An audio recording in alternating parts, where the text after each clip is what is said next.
Murder case against once prominent South Carolina attorney Alec Murdaugh. Prosecutors say he killed his wife and son to protect himself as a double life of addiction and lies was crashing down. In his instructions a short time ago, the judge telling jurors suspicion isn't enough. To the extent the state relies on circumstantial evidence, the circumstances must be consistent with each other, and when taken together, point conclusively to the guilt of the accused beyond a reasonable doubt. Circuit Court Judge Clifton Newman also telling the jury they must give Murdaugh the benefit of any reasonable doubt. Murdaugh testified in his own defense, admitting he lied to investigators on the night of the murders, but he denies being the killer. The House Ethics Committee launches a formal investigation into New York Republican Congressman George Santos, and it's a probe that will cover a lot of ground. The investigation will look into whether Santos participated in anything unlawful related to his 2022 congressional campaign, whether the congressman was honest on financial forms, if he violated conflict of interest laws, and sexual misconduct allegations. The first-term Republican has admitted previously that he was untruthful in parts of his resume after he was elected. Fox's Ryan Schmelz in Washington. Santos has resisted calls to resign, but already stepped away from committee assignments. After a lunch meeting between President Biden and Senate Democrats, Majority Leader Chuck Schumer tells reporters, "We are filled with unity, optimism, and optimism about 2024. Schumer also says they think bipartisan work can get done in the next 2 years, though spending remains a sore point as the president prepares to unveil his budget plan next week. On Wall Street, a rally, the Dow up 343 at the bell. America is listening to Fox News. Is your home's title still in your name? What would you do if you discovered you're the victim of a home title theft and that the one document that proves you own your home is no longer in your name? With Home Title Lock's free lookup service, you can verify your home is still safely in your name. Thieves can now discover the title to your home online. They simply forge your signature on a transfer document stating you sold your home to them. Then they take out loans on your home or sell it to some unsuspecting buyer.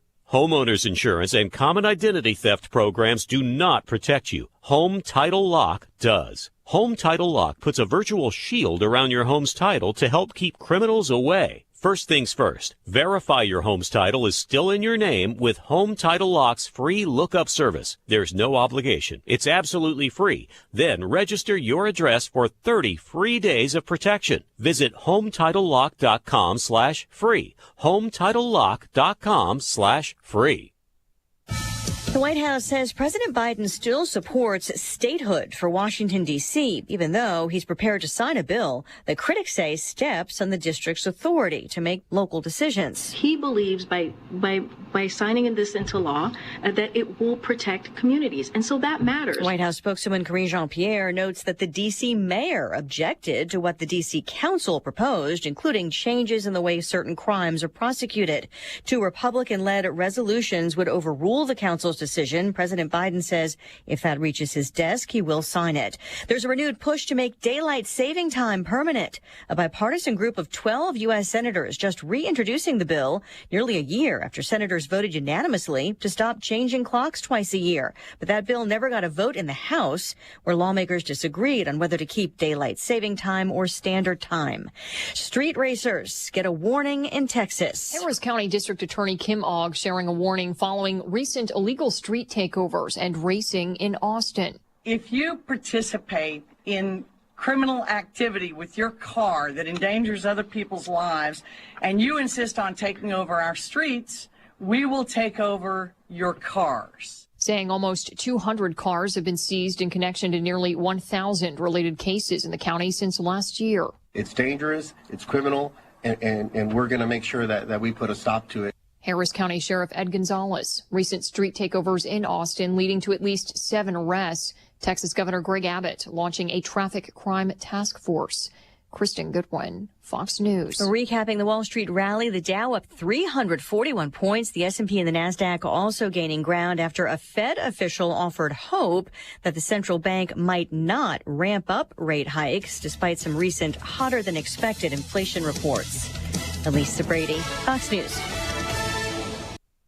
Logan, everyone, let's check weather. Freeze from snow, Champaign, and have this Saturday. Another dynamic late winter, early spring storm to impact the area over the next couple of days. Nothing today, though. Just a much cooler day's worth of weather down from yesterday's 60-degree weather. 47 the expected high. That's still about 5 above average. More clouds and sun as the day wears on with a north-northeasterly wind. Now, tonight, after midnight, rain breaks out in areas well to the north. Of course, the Kankakee, maybe some snow and sleet to start.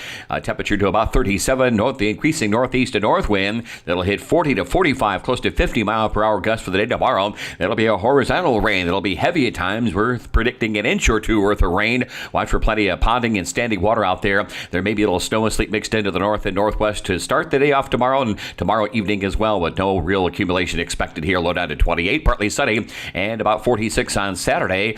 Sunday high of 52, 62, and a couple of showers on Monday. Back to cooler weather for Tuesday and Wednesday next week. For Stevie J. Broadcasting, I'm Rochas, Greg Solier.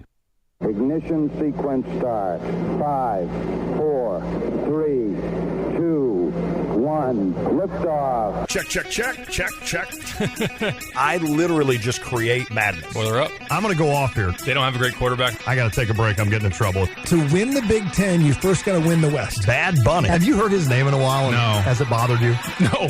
Defensively, they got to come in with some confidence. Is that even analytics? I'm in a parking garage, kind of lost. Terrence Shannon, Matthew Meyer, R.J. Melendez, Coleman Hawkins. These trophy presentations aren't over. I didn't come here to go 5 and 7.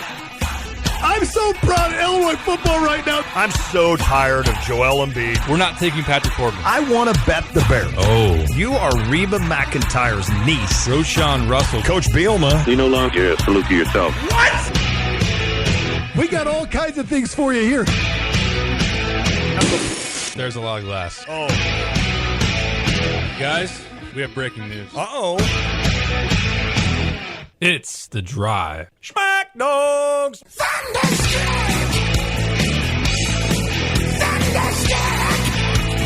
Yeah, Thunderstruck.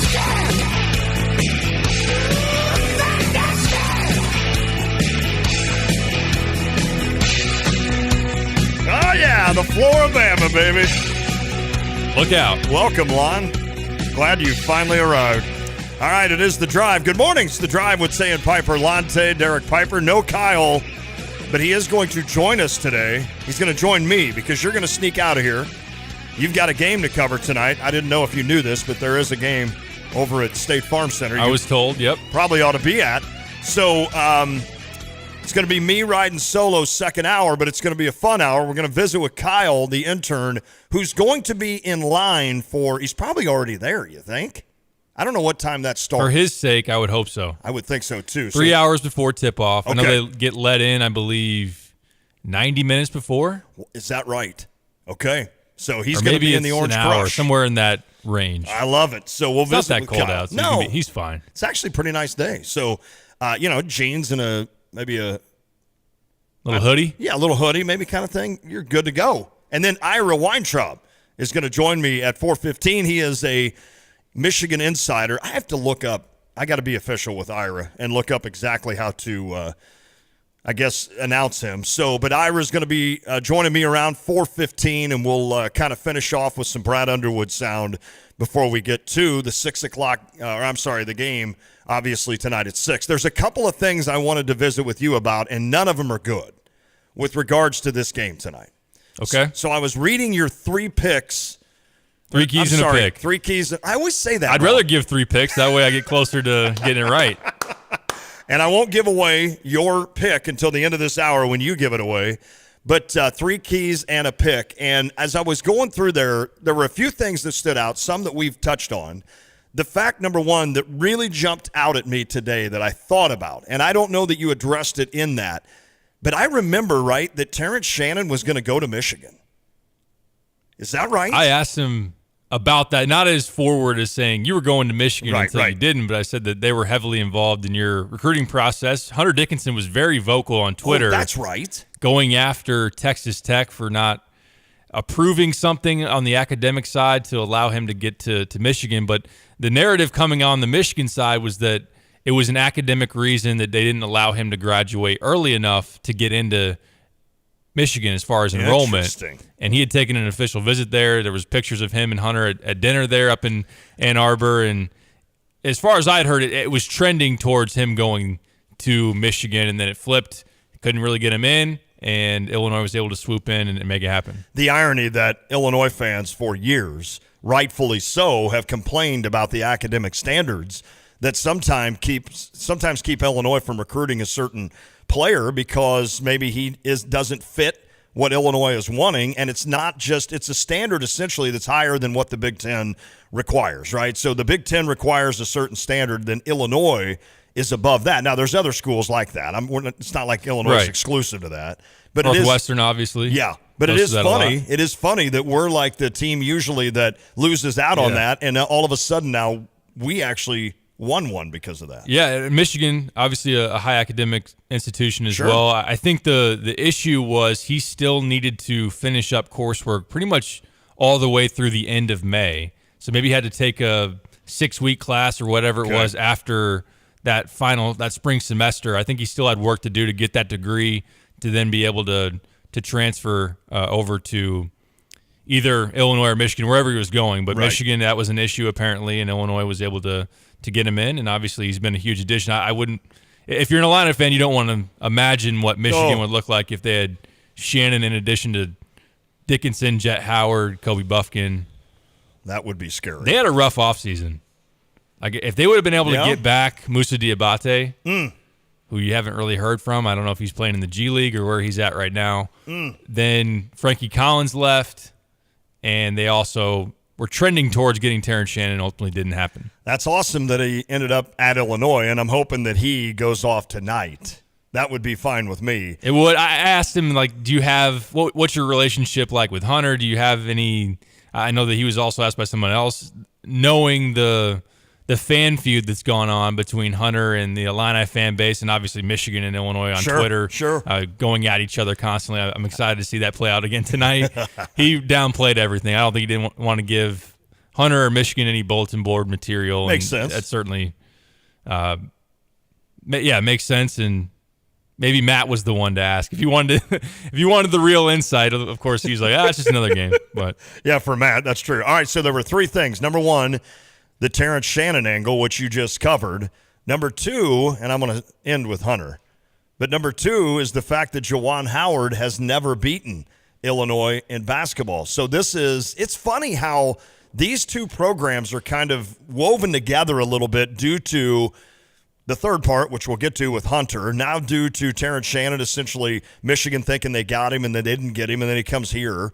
And then you've got the fact that Kevin Warren must have grown up as a Michigan fan, because essentially everything that is decided that comes down to Michigan is always in favor of Michigan, even as soon as right now Hunter Dickinson stepping on someone and there's no penalty for that. So obviously Kevin Warren, who I think is still making decisions, I don't think he's ever made a decision poorly against Michigan, so that seems a little strange to me. But now all of a sudden you've got all these where we don't like them because we feel like they were awarded a Big Ten title that we should have at least been a co-champion on.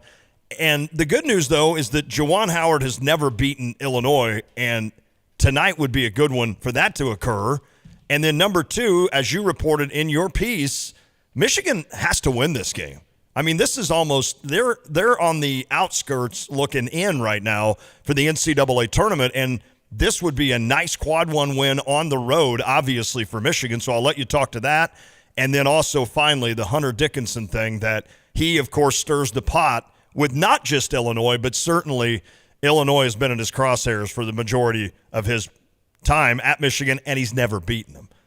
Right, yeah. So there's a lot of storylines going into this. Be really motivated for this game. It's a revenge spot for him. Like you said, Juwan during his tenure is 0-5 against Illinois. Hunter has only played in 2 of the games. He missed last year's battle in Champaign. He was coming off of COVID, and it was said he wasn't up to snuff as far as his conditioning went, so he didn't play in that game. He just got to hear it from the Orange Crush while he was dressed in a sweatsuit. But tonight he's going to be active. I know Atlanta fans, some were hopeful that Hunter would get suspended for stomping on Tyler Wall and just not be available and be able to make it easier to take down Michigan. But no, he's going to be out there. And anything I say is going to pale in comparison to what Kyle's going to fill us in on. I'm setting the bar high for Kyle as far as filling us in on the insight of what the Orange Crush, at least partly, has planned for Hunter Dickinson tonight. They're going to. I can't remember a player that's going to inspire such a passionate response out of that student section. Obviously, like, you go back to Eric Gordon. Yeah. But in between there, I don't think it'd ever top Eric Gordon. No. Paul Mulcahy got a lot the last couple of years. They hate him. I understand. Yeah. Chris Kramer, I didn't like, from Purdue. Anytime the McCaffrey show up. The kid for Wisconsin. Brad Davison. Yeah, Brad Davison. Yeah, you're right on the McCaffrey. From dad down, right? I mean. Yeah, usually it's more focused on dad, although Connor also kind of plays a little bit of a villain role. But that's kind of been what Hunter's welcomed since he's come into the Big Ten, is he's been not afraid to mix it up. He's gone at Maryland for not recruiting him hard enough. He's blamed Mark Turgeon for being a guy that's out there on the East Coast that they didn't really spend too much time on, so he's giving them flack for that. He's obviously, things have heated up between them and Wisconsin. When you had the tussle there in Madison and Juwan slapping, was it Krabenhoff that Krabenhoff. he slapped? Right? I don't remember the guy's name, but yeah, that sounds right. Former player there, and Hunter wears the ski mask into Madison. Although they lost that game, but we're able to get it right there over the weekend. So no Kofi there, obviously, is the obvious. That's it. And Kofi going up against him was able to get the better of him in the two matchups that he played against Kofi. Hunter only has gone 5 for 21 from the field against Illinois when you combine his two outings against the Illini. Better last year in Ann Arbor, but Kofi outplayed him. Illinois was able to win that game late. Trent Frazier hit a huge shot. But also, like you said, there's no lack of motivation on the Michigan side, not only because they're probably sick of losing to Illinois, but also because they're right there on that first 4 out list on Joe Lunardi's bracketology, on Brad Evans' bracket projection. They're 55th in the net, although they did go 6-2 in February. They won at Rutgers. They got some nice wins at home as well. They beat Wisconsin at home.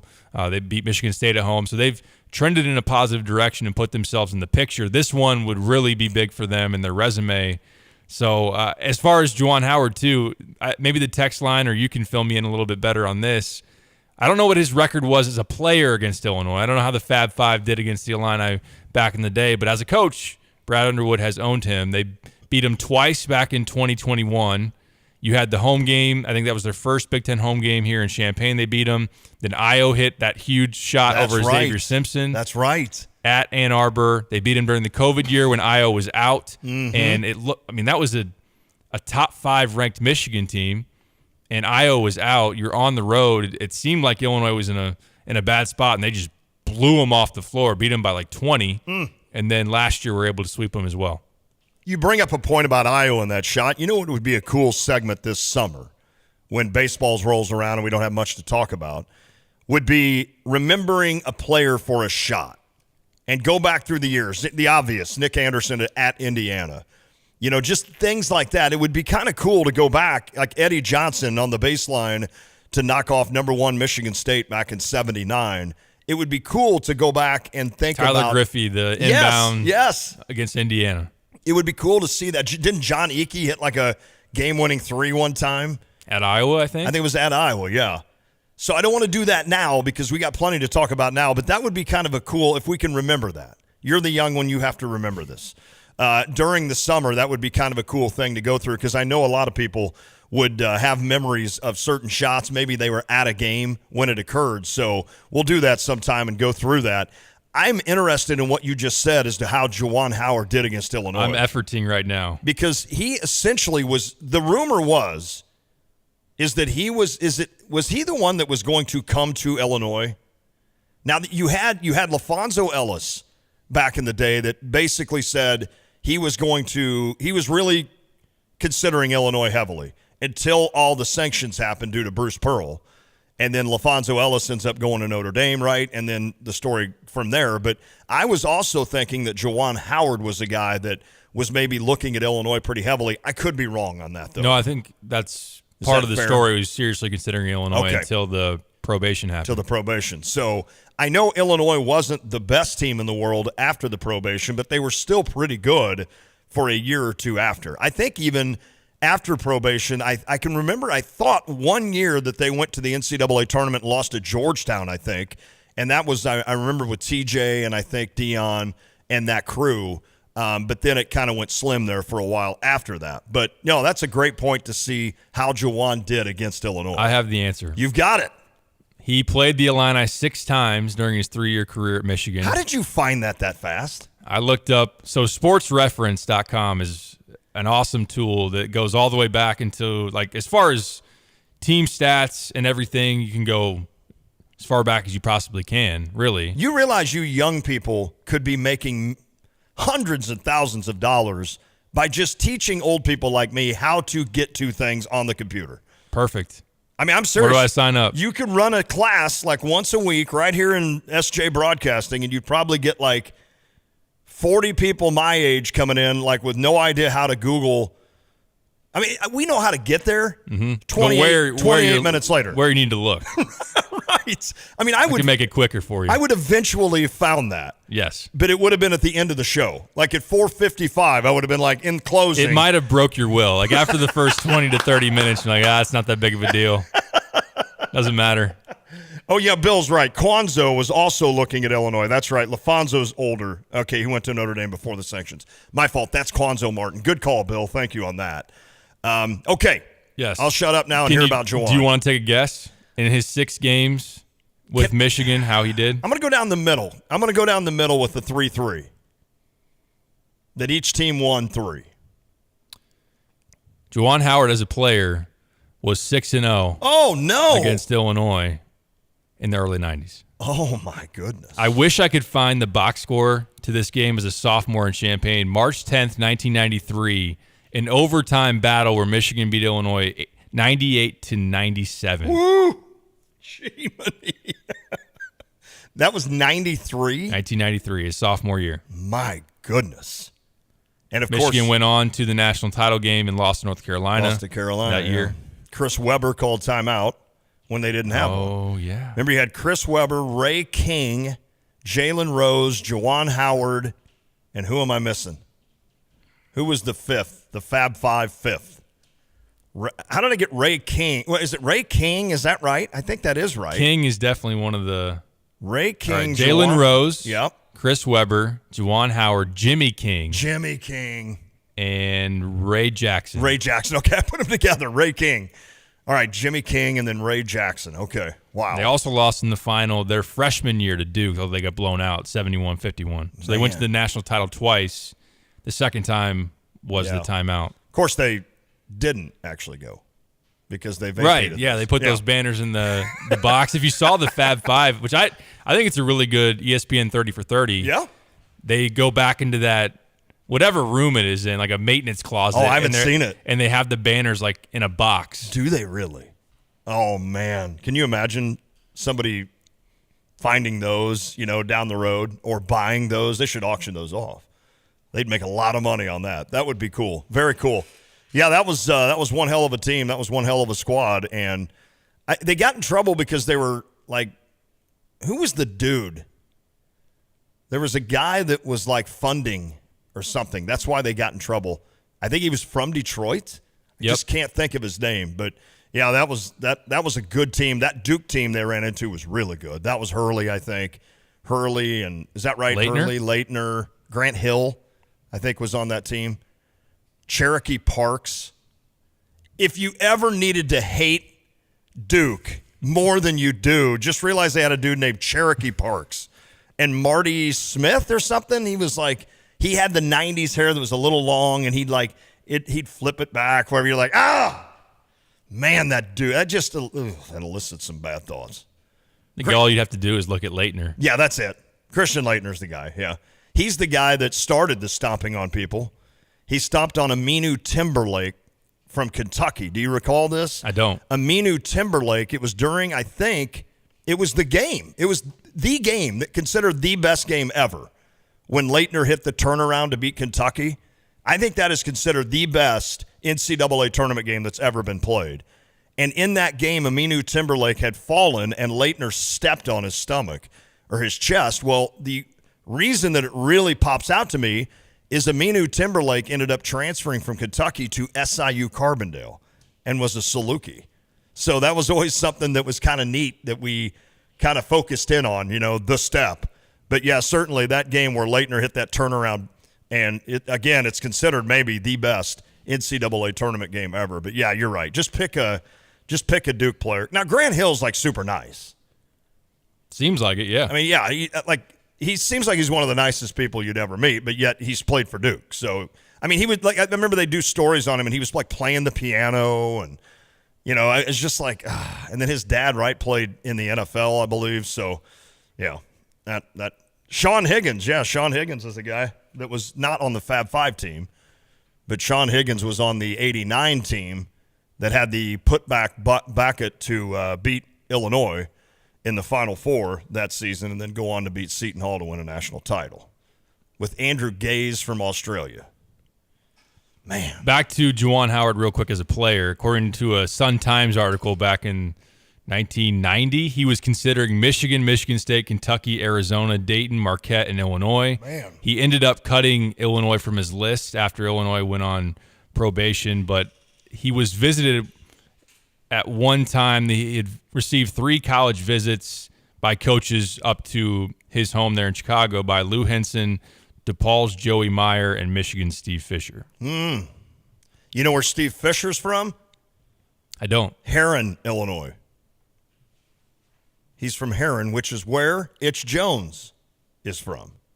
And I remember, of course, that's when that is all crazy, that whole 89. Yeah, Kevin Bookie, my buddy, Ed Martin. He was the money man at Michigan, he said. Ed Martin, and then we got a couple on the text line as well. The Muhammad said if he doesn't die, Weber was going to prison. Interesting. But that was the year that I about said Bill Carmody. It was Bill Frieder was the coach of Michigan that year, and then before the NCAA tournament had accepted a job at Arizona State. And so Bo Schembechler, who was the AD, said, well, there's not an Arizona State guy is not going to be coaching this Michigan team. Can you imagine? That would be like Brad Underwood right in the next, after next weekend's Big Ten tournament, essentially saying, hey, I took a job. Texas. Yeah, I'm going to Texas, but I'm still going to coach Illinois in the NCAA tournament.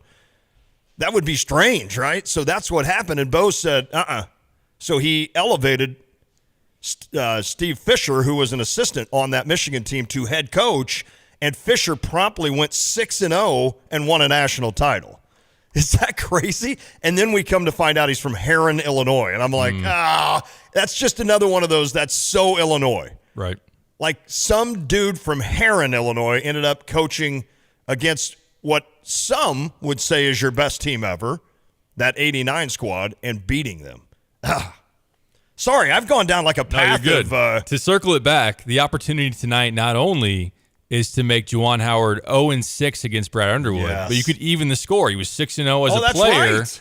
You could make him 0-6 as a coach. It's 50-50. I like this. I like that idea.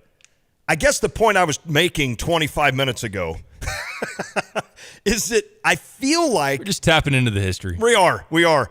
I feel would you agree to this statement? Michigan has more to play for tonight than Illinois. Yes, absolutely. Okay. Although I don't want Illinois thinking that way. Well, right. I think Illinois has a decent amount to play for, too. Okay. You look at the standings going in tonight, they're tied for 7th in the Big Ten with Rutgers and Michigan State. If they win, there will be an epic, 6-team tie, possibly 7-team tie if Rutgers beats Minnesota tonight, like a 7-team tie for second place. That's unbelievable. Going into the weekend. We have to see this play out more than 1 or 2 seasons, but is this what the transfer portal is going to give us? And I'm not saying it's bad, but is the transfer portal era going to give us now unbelievable parity in conferences? Like even the Missouri Valley Conference was loaded from 1 to 6 or 7 to where everybody was within a game of each other.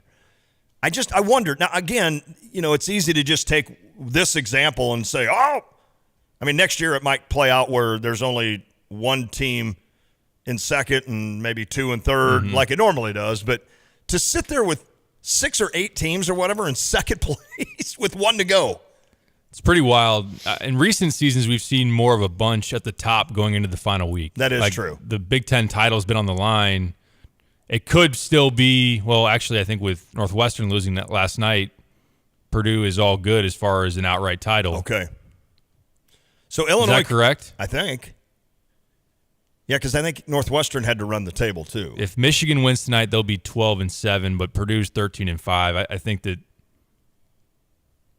Well, technically, if Michigan wins tonight and then wins over the weekend and Purdue loses their next two, then Michigan could still get a share. Okay, well, let's make sure that doesn't happen. Yeah, you can do that. As far as the parity goes, I think the Big Ten has proven to be and will continue to be a really deep league. Mm-hmm, good call. I don't know.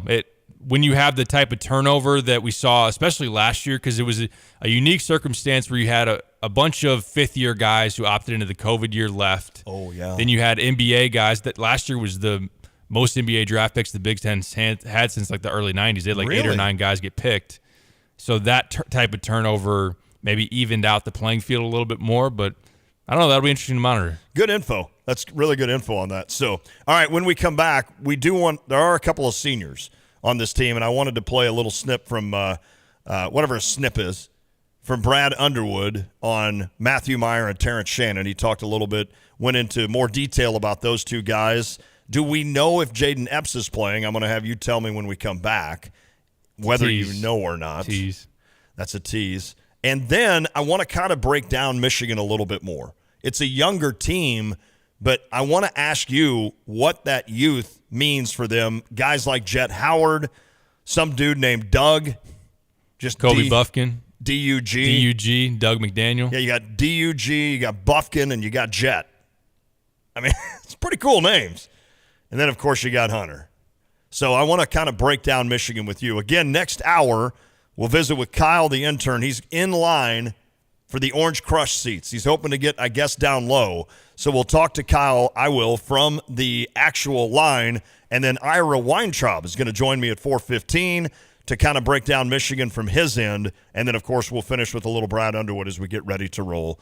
Illinois and Michigan tonight at 6 o'clock. What channel is that ESPN. on? ESPN. And it's sold out, I assume. It is.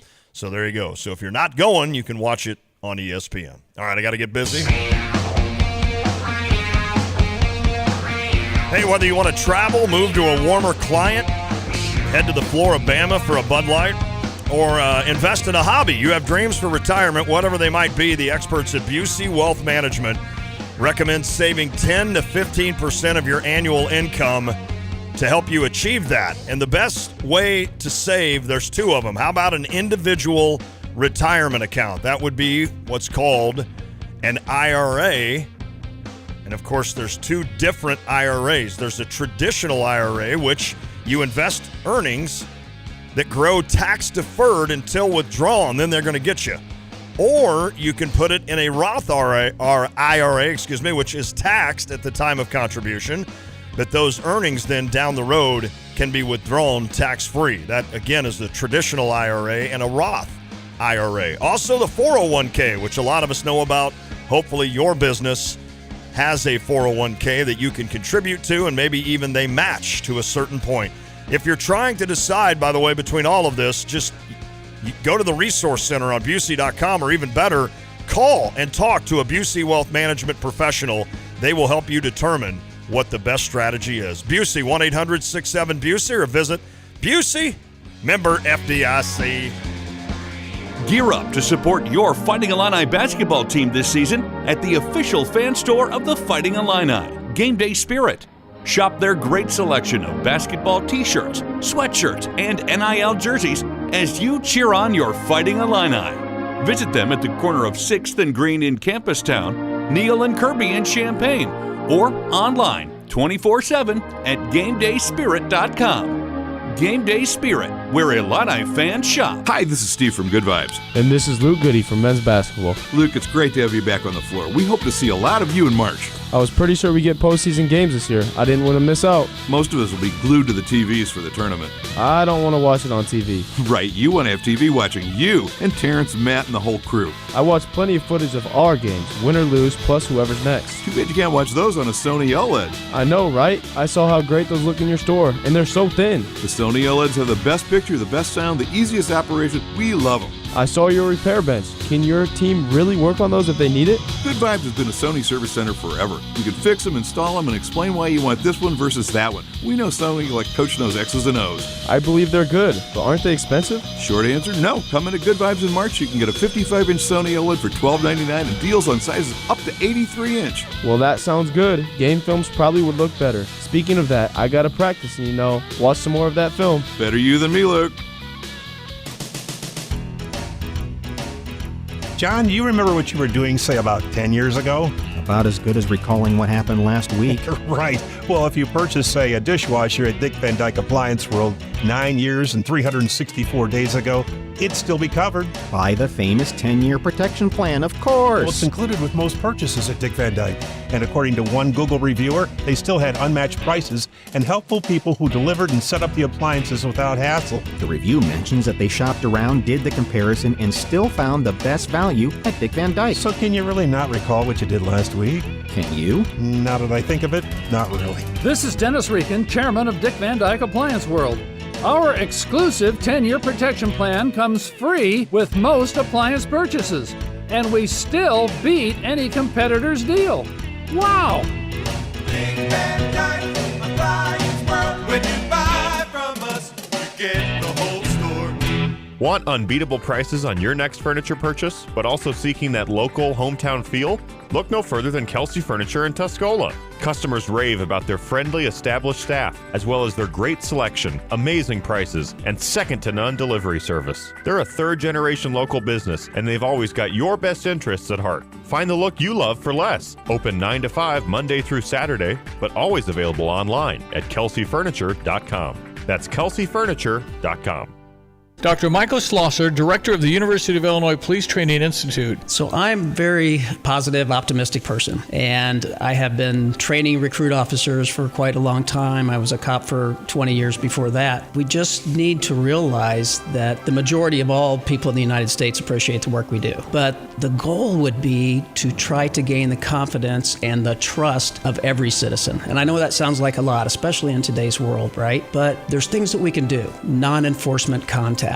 Work hard at finding somebody to talk to, having interactions with the community when it's not a traffic stop, when it's not a domestic, when it's not a call for service. If you see somebody, just get out of your squad car and chat with them. Stop off at the youth center, hang out with the kids. Keep having these positive interactions. I want them to get to know me as not just Officer Mike, right? I want them to get to know me as Mike, because I'm a regular person. Crossroads Contractor Supply, supporting our law enforcement official of the month. Hey, Illini fans, it's Georgia B at Stevie J Broadcasting, and you are listening to the amazing ESPN Radio 93.5.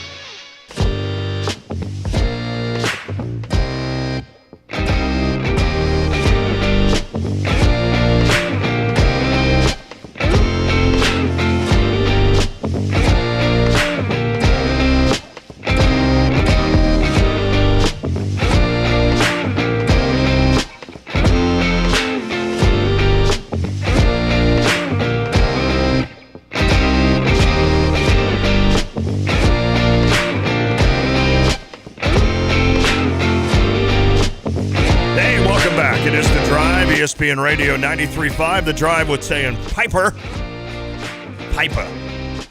So we will get to some interesting stuff about Michigan. I want to ask you about that. But first, Brad Underwood spoke to the media and talked a little bit about his two seniors that will be, we assume, playing their last game. Shannon could come back. I think Shannon could come back. But on the note of Terrence Shannon, I got to give Lewis from St. Louis credit on this. He joined Hunter Dickinson's podcast. Oh, yeah. That's been published today, and I'm going to have to play a snippet of that before we get out of here. Okay, we can do that.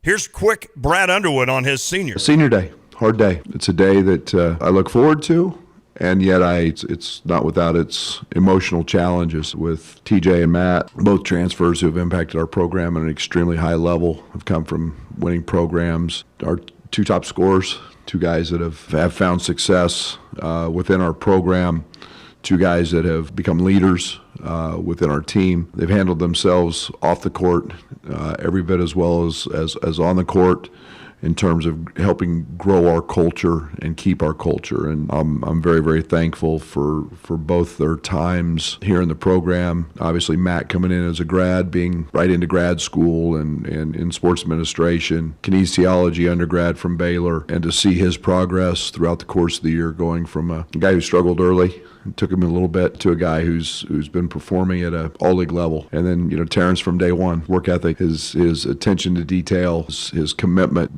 Go back to the UCLA game. He was the best player in the country that night. He's had as our leading scorer, he's had a great impact. Will continue to do that down the stretch, and plays hard on the defensive end. Has become, I think, one of the better defenders in the country, being able to guard multiple positions. Beyond that, they're unbelievable teammates. There you go. So that's good to hear about both Terrence Shannon and also Matthew Mayer, two guys that may be playing their final game in college basketball. For sure, Matthew Mayer, since he had been at Baylor for 4 years and is playing now this year, obviously, and won a national title with the Bears. So you'll have that, and Terrence Shannon. And who knows in this world of college basketball how things can change, and who knows who will be back and who won't be, et cetera. But certainly, like Brad Underwood said, it's tough. And, I think Derek down the road, like, for instance, I know it's been fun, I'm sure, to coach I think it's been fun to coach Matthew Mayer and Terrence Shannon, but it's not like they've been here for 4 years like Trent Frazier, right? So I would assume while it's a little bit of a heavy heart for Brad Underwood knowing that they're leaving, I can't imagine he's got the same feels, if you will, that he had for a guy like Trent Frazier. Yeah, he couldn't. And same goes for Matthew Mayer and how he looks at Illinois versus Baylor. Sure. And Shannon was at Texas Tech for 3 years and now being at Illinois. But you certainly appreciate being able to add guys of that caliber. Amen. And what the difference between Illinois' season would have looked like just to be in the mix right now, just to have a chance to go on a run, to put yourself in the conversation. Again, like you win tonight, you're tied for second in the Big Ten, and there's a chance you'd have to probably win at Purdue to make it a guarantee. But for Illinois to pull off 4 straight years of being top 4 in the Big Ten and to be able to continue that trend was really key to get guys like Mayer and Shannon. So I think Brad really likes Mayer. Yeah. I think they're different personalities. Mayer will give him some crap, and obviously they think he's a little crazy, right? And he's got that dynamic to him. He probably challenges Brad, and Brad doesn't mind that for sure. I mean, he's won at the highest level. Yep. And he appreciates the talent, and that Mayer's been a great shot maker. He's been able to provide great energy as the season has gone on with his rebounding, obviously his block shots too. We know that Shannon's maybe as good of athlete as Brad has coached here at Illinois. We know he's strong, explosive off the floor, can make shots, and how dangerous he is when he has that 3-ball going along with his downhill game. So, again, those are the key pieces to a team that still has a chance to make an extended run, but you'd hope that they finish off the home slate tonight with a win. They'd be 8-2 at home in Big Ten play, which is the same that Brad's done in the previous 3 seasons, which has been what you call holding down the fort at home. Absolutely. And trending in the right direction now that you're playing and the calendar says March. I don't think I'm giving Illinois enough credit for that home, those victories. You had that in your piece today about it would be the second best home percentage since the stat is they would go they're 14-2 at home right now. They'd be 15-2, I think, and that'd be the best overall win percentage at home since 05-06. Oh, wow. Steve Brown and James Augustine's senior year. Okay, when they went 15-1. Wow. Okay, so because It used to be just automatic that Illinois won at home, right? They went on that huge stretch, and then it became not automatic. And now all of a sudden it seems to be closer to automatic, and I don't think I've gotten myself back in that corner of, you don't come in here and win very often. I know Penn State did. I know Indiana did. And not only did they win, they just hammered us, blew you which out. is so weird. But anyway, I mean, that if you want to sum up a season – you lost 2 at home, and you got blown out both times, and that never happens. So I think I need to get my mind back in the realization that Illinois has kind of gotten that back now, that stranglehold on home. Yeah, I think there's still another step to go, obviously. Okay. When you look at who they've played at home this year, they dodged playing Purdue at home. They didn't play Iowa at home. And like you said, to lose to Indiana in that kind of fashion, Indiana is obviously one of the top teams in the Big Ten. For Penn State to dominate you there, and you didn't have to worry about taking a non-conference loss at home. I know last year you lost to Arizona, a really good team at home. And in the past, Miami's come in during the ACC Big Ten Challenge. You played Syracuse, not a very good team. No. And then your other marquee matchups were on neutral sites. You went and played the Vegas tournament, and then you played Texas at the Garden. So I'm not trying to sway anybody to thinking, no, actually, this is the early 2000s. This is how they were, going on that long win streak at home, and you flash it on, any game you watch, and they'd say longest home court winning streaks, and Illinois would be up there. It's not at that level, and we'll see tonight. This is one of those games that might sway how you really feel about it, because if you let Dickinson and Michigan walk in here and get a win, then obviously it's not the same as it has been. But if you get the job done, then the record will say it's been the same as far as at least Big Ten play at home as it's been in recent seasons, and they've done a good job here of late of making it one of the tougher places to play in the Big Ten. Joel did text me, Joel Beasley, and don't forget the senior managers. Jack Bourne has done a great job as well. So congrats to the managers as well. They do more work than anybody. They do more work than anybody. That's the amazing thing. We just don't know them as Anytime you hear about when Terrence Shannon wants to get shots up at 5 a.m., when someone wants to, Luke said after, what game was that? They came back, or I think when they lost. Yeah, they had lost that game. They lost a game, and he came back to Champaign and got shots up in a workout that night. Someone's got to rebound for him. They don't have those fancy things to shoot the ball back. I mean, they do. They probably do, but usually it's a manager. I know that they were talking about they were running in shifts when Shannon wanted to shoot at 5 every morning during the fall, and it'd be different guys' turn on a different day. Those guys put in a ton of hours. Sometimes it's more than just doing laundry and catching rebounds. Exactly. Like guys that have been in the program, they might trust to cut up some film or throwing a hand on pulling some stats for a scout. That's cool. Those guys do a lot of behind-the-scenes stuff, too. I can still remember my brother rolling in from Illinois State after his freshman season. He didn't play anything. Freshman year. And he rolled into the driveway, and I said, "Oh, hey, you can rebound for me tonight." And he's like, "I don't think so." I was like, "Oh, well, I thought maybe I'd finally get a rebounder." Before we get to this Hunter Dickinson podcast with Terrence Shannon. Yeah, and the clip I pulled up doesn't have Shannon in it, but because I didn't get a chance to hear what Shannon had to say, but this is a clip from Hunter let's play this talking first. About Illinois, and a lot of fans are going to like what he had to say. Here it is. How do you feel about Illinois? This is the first time you're playing them without Kofi. Yeah, I mean, playing they Illinois, also don't like you as well.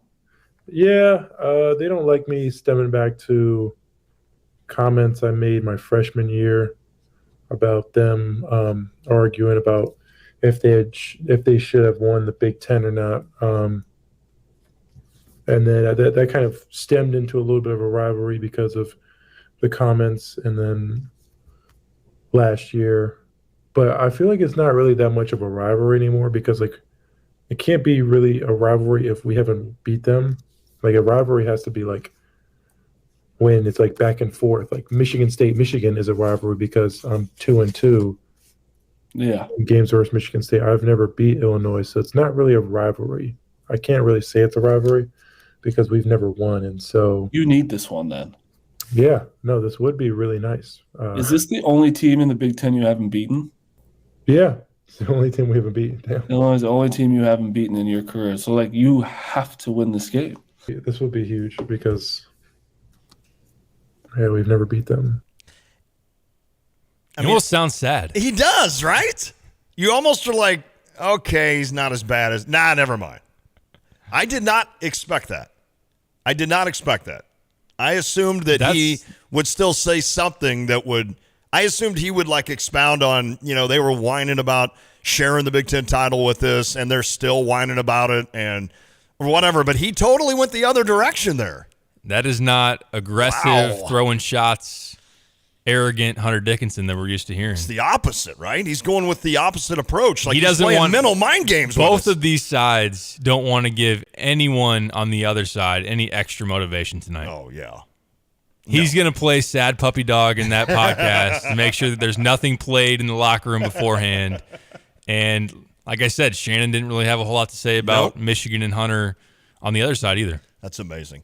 We're going to take a quick break. When we come back, I want to ask you to break down Michigan itself and then give your predictions for tonight's game. We'll do that next. It is The Drive. Gear up to support your Fighting Illini basketball team this season at the official fan store of the Fighting Illini, Game Day Spirit.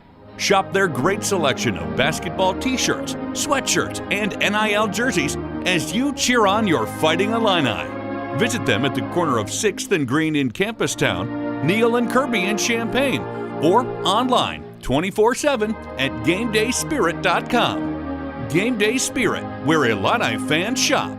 BMW, Buick, GMC, Honda, and Subaru. Welcome to Sarah Champagne. We can handle all your car repairs on site, including paintless dent repair, bumpers, windshields, everything in between. We have an amazing selection of new or pre-owned vehicles to choose from. Shop from home and buy online or reserve your vehicle before it hits our website or dealership. Sarah Champagne is home of the Sarah One Price Promise, delivering an honest and transparent buying experience. Hurry in or shop online at sarahchampagne.com. By now, you've all heard the expression, when you turn the key and the car won't run, call 367-9481 for PDR Automotive. They are what's best for your truck or car. They are PDR. But who are they? They, the PDR staff, understand that a name is only as good as the people that represent it. The PDR staff has more than 335 years of combined automotive experience. Several employees now on staff for more than 25 years. PDR, more than just a name. Family owned and operated, now celebrating over 50 years in business. It's time to travel. Hi, it's Stevie J, inviting you to join Mary Beth Karasik for our trip to Arkansas, coming up April 18th through the 23rd. Enjoy Little Rock and Bentonville, and enjoy the P. Allen Smith Garden Home, the tour of the Walmart Museum, and visit the Clinton Presidential Library. Also a play and dinner and numerous incredible museums. There's still room for you. It's our trip to Arkansas. Just go to StevieJTravel.com. That's StevieJayTravel.com. Stevie J Travel, where do you want to go? Hey Illini fans, it's your girl Chineo Ogumike. Catch Lante and Derek Piper weekdays from 4 to 6 right here on ESPN Radio 93.5.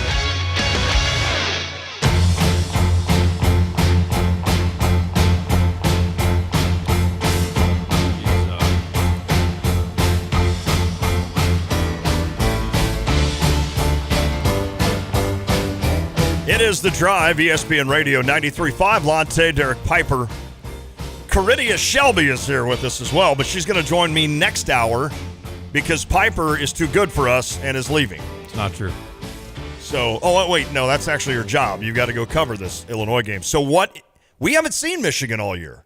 It's so weird that we haven't seen Michigan or Purdue all season, and now you're going to end the season with them. So what am I going to be watching tonight, assuming Jet Howard plays? What am I going to be watching on Michigan? Who is going to have their career night for the Wolverines tonight against Illinois?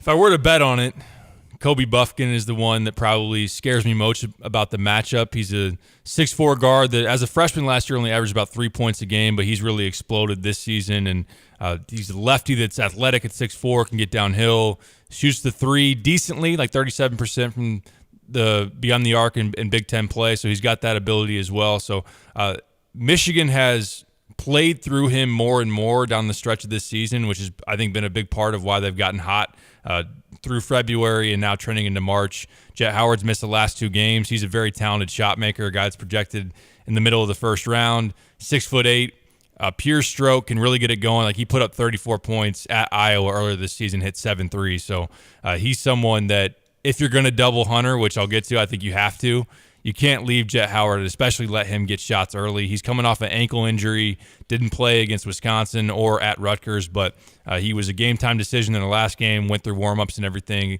And Good. Brad mentioned yesterday they're expecting him to play. So they've got talent on the perimeter. Throw that in with Doug McDaniel, the freshman point guard that he's been double figures the last 3 games. During their 3-game winning streak, he's averaged 18 points a game, shot well over 50% from the field. A guy that's really, really quick. I think it's interesting as far as the matchup goes. Like, he's a smaller, fast point guard, and if you think about Jayden Epps, you asked me that before the break. I think Jayden Epps is out tonight for sure. As far as this weekend, we'll have to see. But a concussion on Tuesday, we saw how long Terrence Shannon was out with concussion. I mean, he spent the night in the hospital. There's no expectation that Epps will be available. So I think Ty Rodgers guarding him is an interesting matchup because Ty maybe can use his size against him on offense. When Ty has the ball in his hands, can Ty fight through screens and stay in front of Doug McDaniel? That'll be a key as well. But then, I mean, I'm kind of burying the lead. Hunter Dickinson finally getting his best matchup against Illinois. I mean, he's 7'1", 260. 7'1", and he is smooth.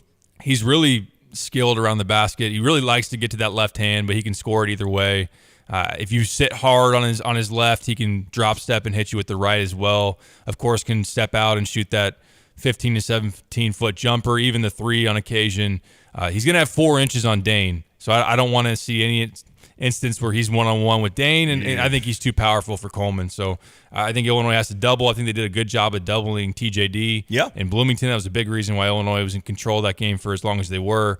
You got to be effective in doubling Dickinson, make him give the ball up, and hope those guys on the perimeter don't hurt you too much. Great breakdown. So I've seen the result that you posted. I don't know if you want me to give it. Yeah, I guess. I mean, listen, this is your career, right? I mean, this all. What am I trying to say? Everything that is about to be said by Derek Piper. My reputation's on the line. Has I just no had affiliation a tweet with go Lonte. viral yesterday. It was none of my doing. It was all Matthew Meyer just being. How many views did that end up getting? It's close to. It's between 3.5 and 4 million right now. Oh my goodness! But I take none of the credit. I just tweeted out what Matthew Meyer said about his monster situation. But yeah, it could all be for naught if I give a wrong prediction here in this game. But I want to hear it. I did pick Michigan 70, Illinois 68. I think Hunter inside, Epps being gone, Meyer not having practiced until yesterday. Then again, let's be honest with ourselves. Does anybody truly know what this Illinois basketball team's going to do? No. I wouldn't be shocked. I will say this. The spread is moving in the favor of Illinois. It opened at 3.5. It's now sitting at 5. Oh, wow. So some people in Vegas, or those that bet that people actually respect their opinions, maybe more so than mine, are picking Illinois. Yeah, but do they have a tweet that 4.5 million people have looked at? I don't know. Or 3.5 or whatever. All right, so Piper is picking Michigan. I'll be here with a spoon and a bib tomorrow to eat crow if I'm wrong. But I mean, Stevie and I might have a talk after today. Fair enough. Not that I have any say in that, but if he's got a guy on radio locally that's picking Michigan to beat Illinois, I would have an issue with that. It's not good for ratings, is it? Hey, real quick, it's a nail biter right now in the Big Ten women's tournament. Michigan up on Penn State, 63-61, 15 seconds to play. Earlier today, Michigan State beat Nebraska 67-64. One note for you Missouri Valley fans, Illinois State, the men, fell today to Northern Iowa 75-62, so there will not be that matchup tomorrow between Bradley and Illinois State. We know how much those two love each other. Well, I won't be there real fast. Pia's has a shuttle tonight. If you want to go over pregame, get something to drink and eat as well. Hell, they're already there. They're already pregaming right now. Perfect. But if you're not there, make your way over. You can take the shuttle, which leaves a half hour before the game, drop you off. And you can also go back there and watch the women's game tonight. Sweet. Illinois and Rutgers projected to tip 8 p.m. there in Minneapolis. Okay, great stuff, Pipes. Get us a win, my friend. I'll try. Do my part. Hopefully Underwood wasn't driving in, listening to the show, and he's like, oh, Piper's got us loose. Because he'll let you know all about it. He would totally. Maybe Hunter won't give him the motivation. I decided to step up to the plate. You did it. You're welcome. You did it on your part. All right, we're back. It is The Drive. At Busey Bank, we're proud to serve our local community through financial guidance and community investment. Offering sound advice and actionable insight, Busey builds financial strength, supports homeownership dreams, and offers customized lending strategies, connecting with our neighbors to build stronger communities.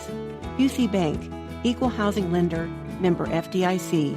Proud to be the official bank of the Fighting Illini. This is XYZ Insurance. How can I help? I have a question about my home policy. Okay, question about phone policy. Home policy. Okay, gnome policy. HOME, home. Technology is great, but sometimes it's better to talk with a real person. With Erie Insurance, you have a caring, independent agent who's with you from beginning to end. We don't have any HOMEs on record. Your Erie agent in Champaign is Thomas & Ellers Insurance. Go to erieinsurance.com for company licensure and product details. Kelsey Furniture in downtown Tuscola sells Tempur-Pedic beds. What's it like? I'm going to tell you right now, Stevie, that thing is the best thing I've ever slept on in my life. My wife and I both have said we've never had better night's sleep. And the people at Kelsey's were fantastic. Brian is the guy that helped us. You know, as much as I did my research, he had a world of knowledge about beds themselves. Oh, man, it's like sleeping on a cloud, man.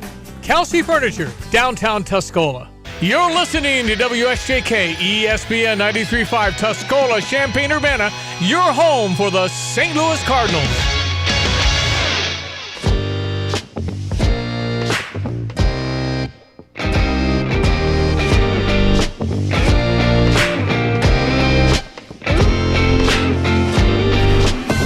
This is a Fox News alert.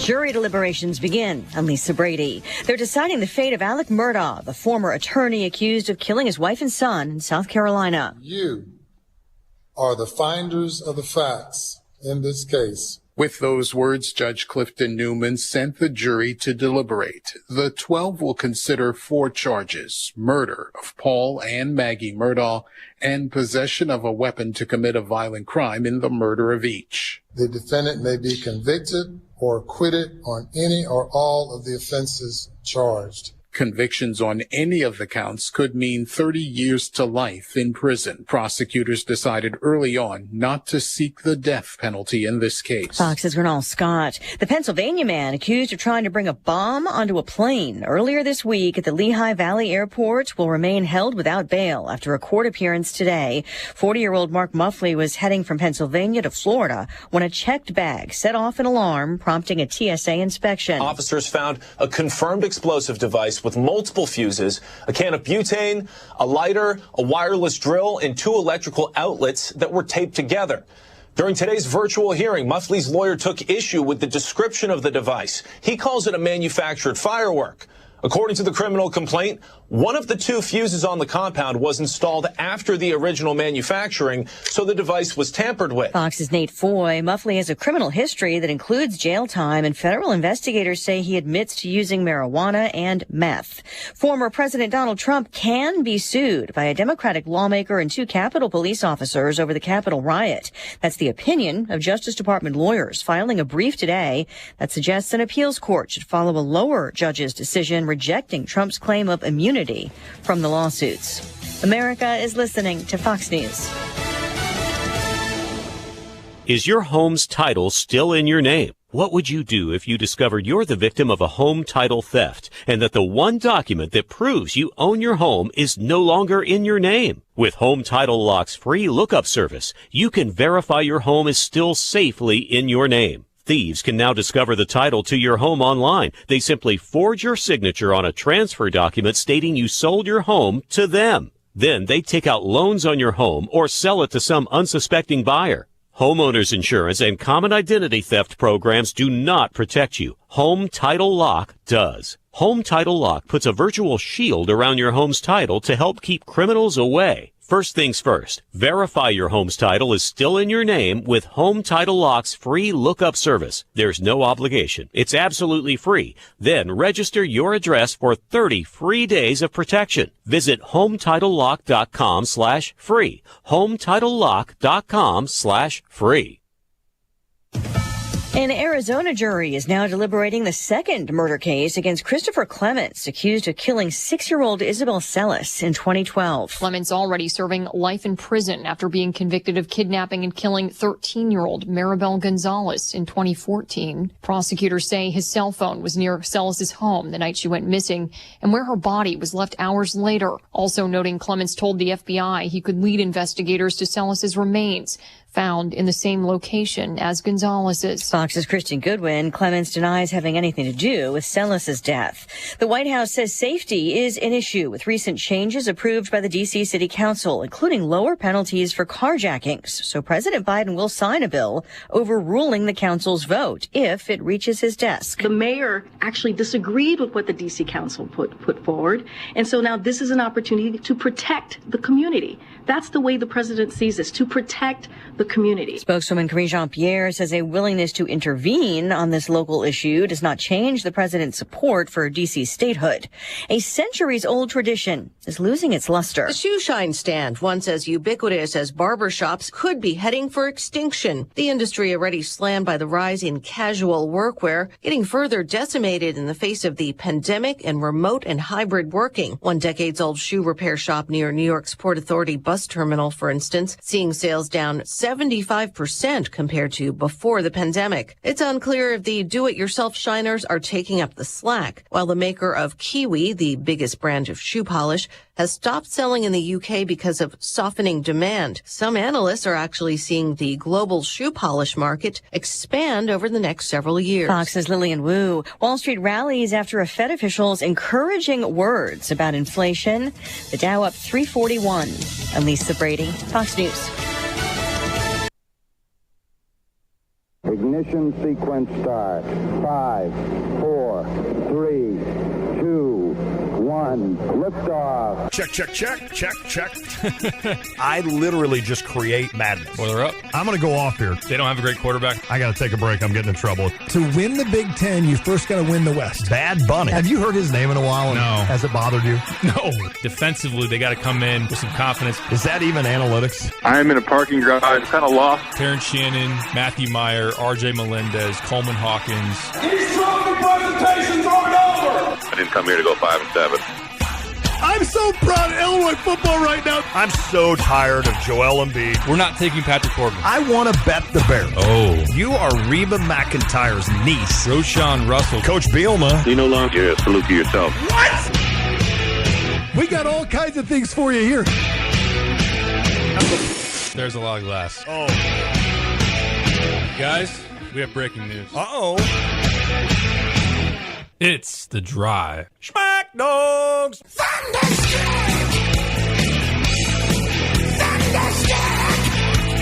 Yeah, Thunderstruck!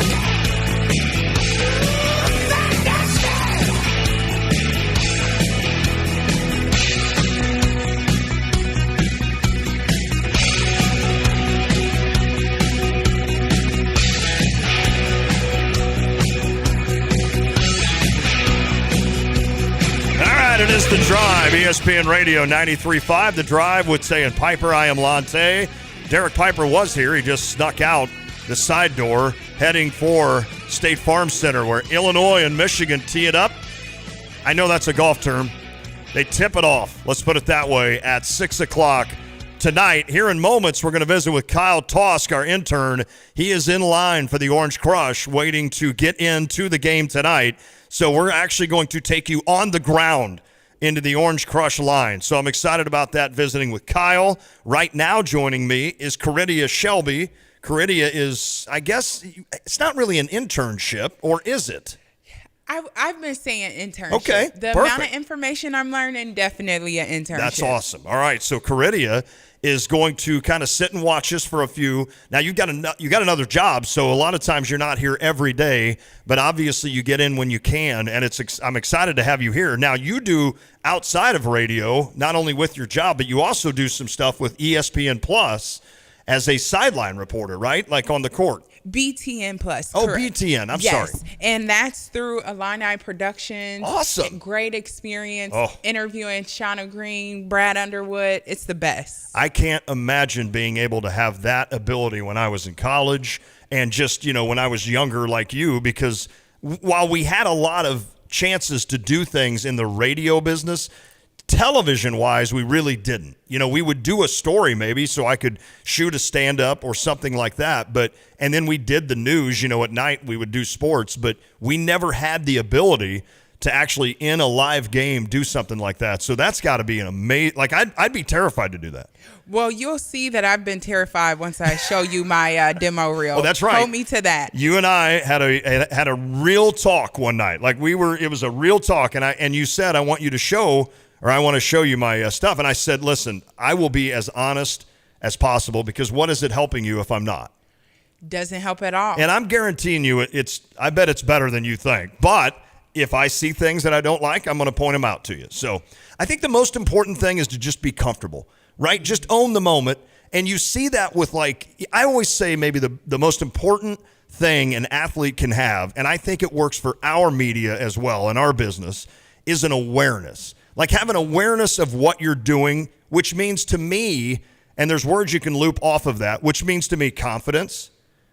Maybe not cocky, but confident, right? So when you're on there and you're saying, you're reporting on an Illinois women's basketball, you're the best person for that job. That's the way to look at it, right? So I've always thought that with this radio show. Now, it's probably not true, but I've always thought I'm the best guy for this job. So I think there's an awareness and some confidence in that I think shows and it carries over. And I think when I've watched tapes of students that have done stuff and then I look at them 10 years later, there's a confidence to them that they didn't have when they were a student. I didn't have it, right? So, this is stuff that I went through essentially, and it was probably, I don't know, maybe 2 years into the TV business where I finally felt like, all right, I'm confident now, and you could tell I just got better because of that. 100% correct. What So- CBJ told me is, he's like, talk like you're talking to your kids. And I'm like, I can do that. I can do that. I got confidence there. There you go. I love it. Yeah, well, I'm sure that, don't scare me. I'm sure you get mad at him sometimes, so don't scare me with that stuff. No, I'm kidding. But Caridia Shelby, it's great to have you here. This hour, we're not going to hear a lot of you, but I'm going to try to talk to you as we go along. But we're going to talk to Ira Weintraub, who covers the Michigan Wolverines for Sports Talk 1050. It was very cute. We pushed the interview to 5:15 because he's watching the Michigan women's game that's going on right now, and his daughter, who's 9 years old, watches it with him. So I said, well, I'm not interrupting that. So I said, let's push it back to 5:15, make sure it's done. So that we're going to talk to Ira here in a moment. But right now, we're taking you on the ground at State Farm Center to Kyle Toss. Kyle, what's up? Oh, I don't have the program on. See, I still don't even let you talk. What's up, Kyle? What's going on? Sorry about that. I literally didn't have you on. You try to do that all the time, don't you? You just don't want to hear from me. Even when you're not here, I'm like, let's don't put him on. Give me the scene. How many people are in line for the Orange Crush? There's a lot of people here. It looks like it's going to be a big-time environment tonight. I've heard some things, some names called Hunter Dickinson that aren't safe to be repeated on radio, so I'll have to tell you those tomorrow in person. But I expect a lively crowd here tonight. I think it'll be a fun one. It's the last home game of the season, too, so I'm sure everyone's going to try to make it out. And I'm excited for this one. You can tell that Michigan is a little different than some other opponents, that's for sure. Yeah, I bet. There's some animosity there, obviously, and there's some history there between these two schools that go back. Derek and I talked a little bit about that in the first hour. So where are you at in line? Are you going to be able to sit down on the court, or are you getting booted up top? I think I will be. There's quite a few people in front of me. I'm just too lazy, so I don't quite get here 4 hours before. I got here an hour ago, but I think I'm in good shape based on what I've experienced the last couple times. You know what you could do is you could get out of line right now and start walking to the front. And then if people look at you, just say, hey, I'm on the radio show right now, and Lon wants to talk to the guy in the front of the line. And you could literally walk all the way to the front, give him the phone. I'll just say 2 words to him, and then you just happen to stay there. I think that's a great idea. I might give that a try. I know there's been a couple experiences already this year with cutters in line that people aren't too fond of them. There's been some altercations, so I might pass on that offer, but I appreciate you having my back. I appreciate it. Well, listen, Kyle, I don't want you getting hurt out there. So maybe just stay where you're at and hope that you're going to get in that front, or at least down on the court, out there. So, all right, anything special from the Orange Crush, or do we not want to give it away for tonight? I don't really know. I'm not going to really know until we're in there and we see Hunter come out there and some of the Michigan players, maybe Juwan. I don't know. Hopefully I'll have a couple stories to share tomorrow, but I don't really have the inside scoop here until I get in there. I like it. All right, well, listen, Kyle, what are you feeling? What's your gut feel for tonight with Illinois and Michigan? Oh, man, I just don't know. I'm conflicted on this game. There's some negative vibes a little bit with the way that Illinois played and the way that Michigan played. These two teams are trending in a little bit of opposite directions here, with Illinois obviously losing to Ohio State on Sunday, Michigan getting that big win against Wisconsin with the Hunter Dickinson shot, and obviously not having Jaden Epps tonight I'm a little concerned about that, because who's the point guard now? Does Illinois have a point guard? I don't think so, so we'll have to see how that goes.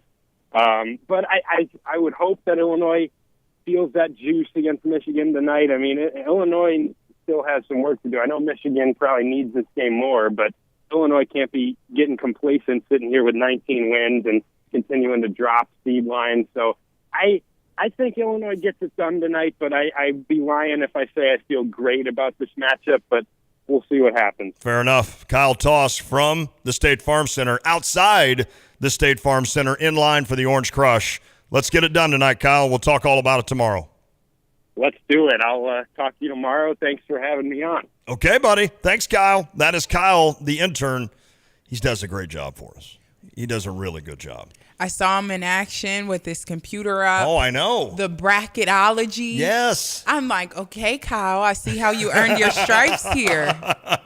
And he's really good at all that stuff that I don't know anything about. So it's like, all right. And you know what? That makes you important to someone. So I really like having Kyle around, because he can do podcasts. He can do stuff that I have no idea what I'm doing. I do know this. We got to catch a break. When we come back, Ira Weintraub, he covers the Michigan Wolverines for Sports Talk 1050 there in Ann Arbor. We'll visit with him next. It is The Drive. Hey, it's Stevie J. Time for another Stever. The Stever program is where I give you my money and you keep and use the stuff.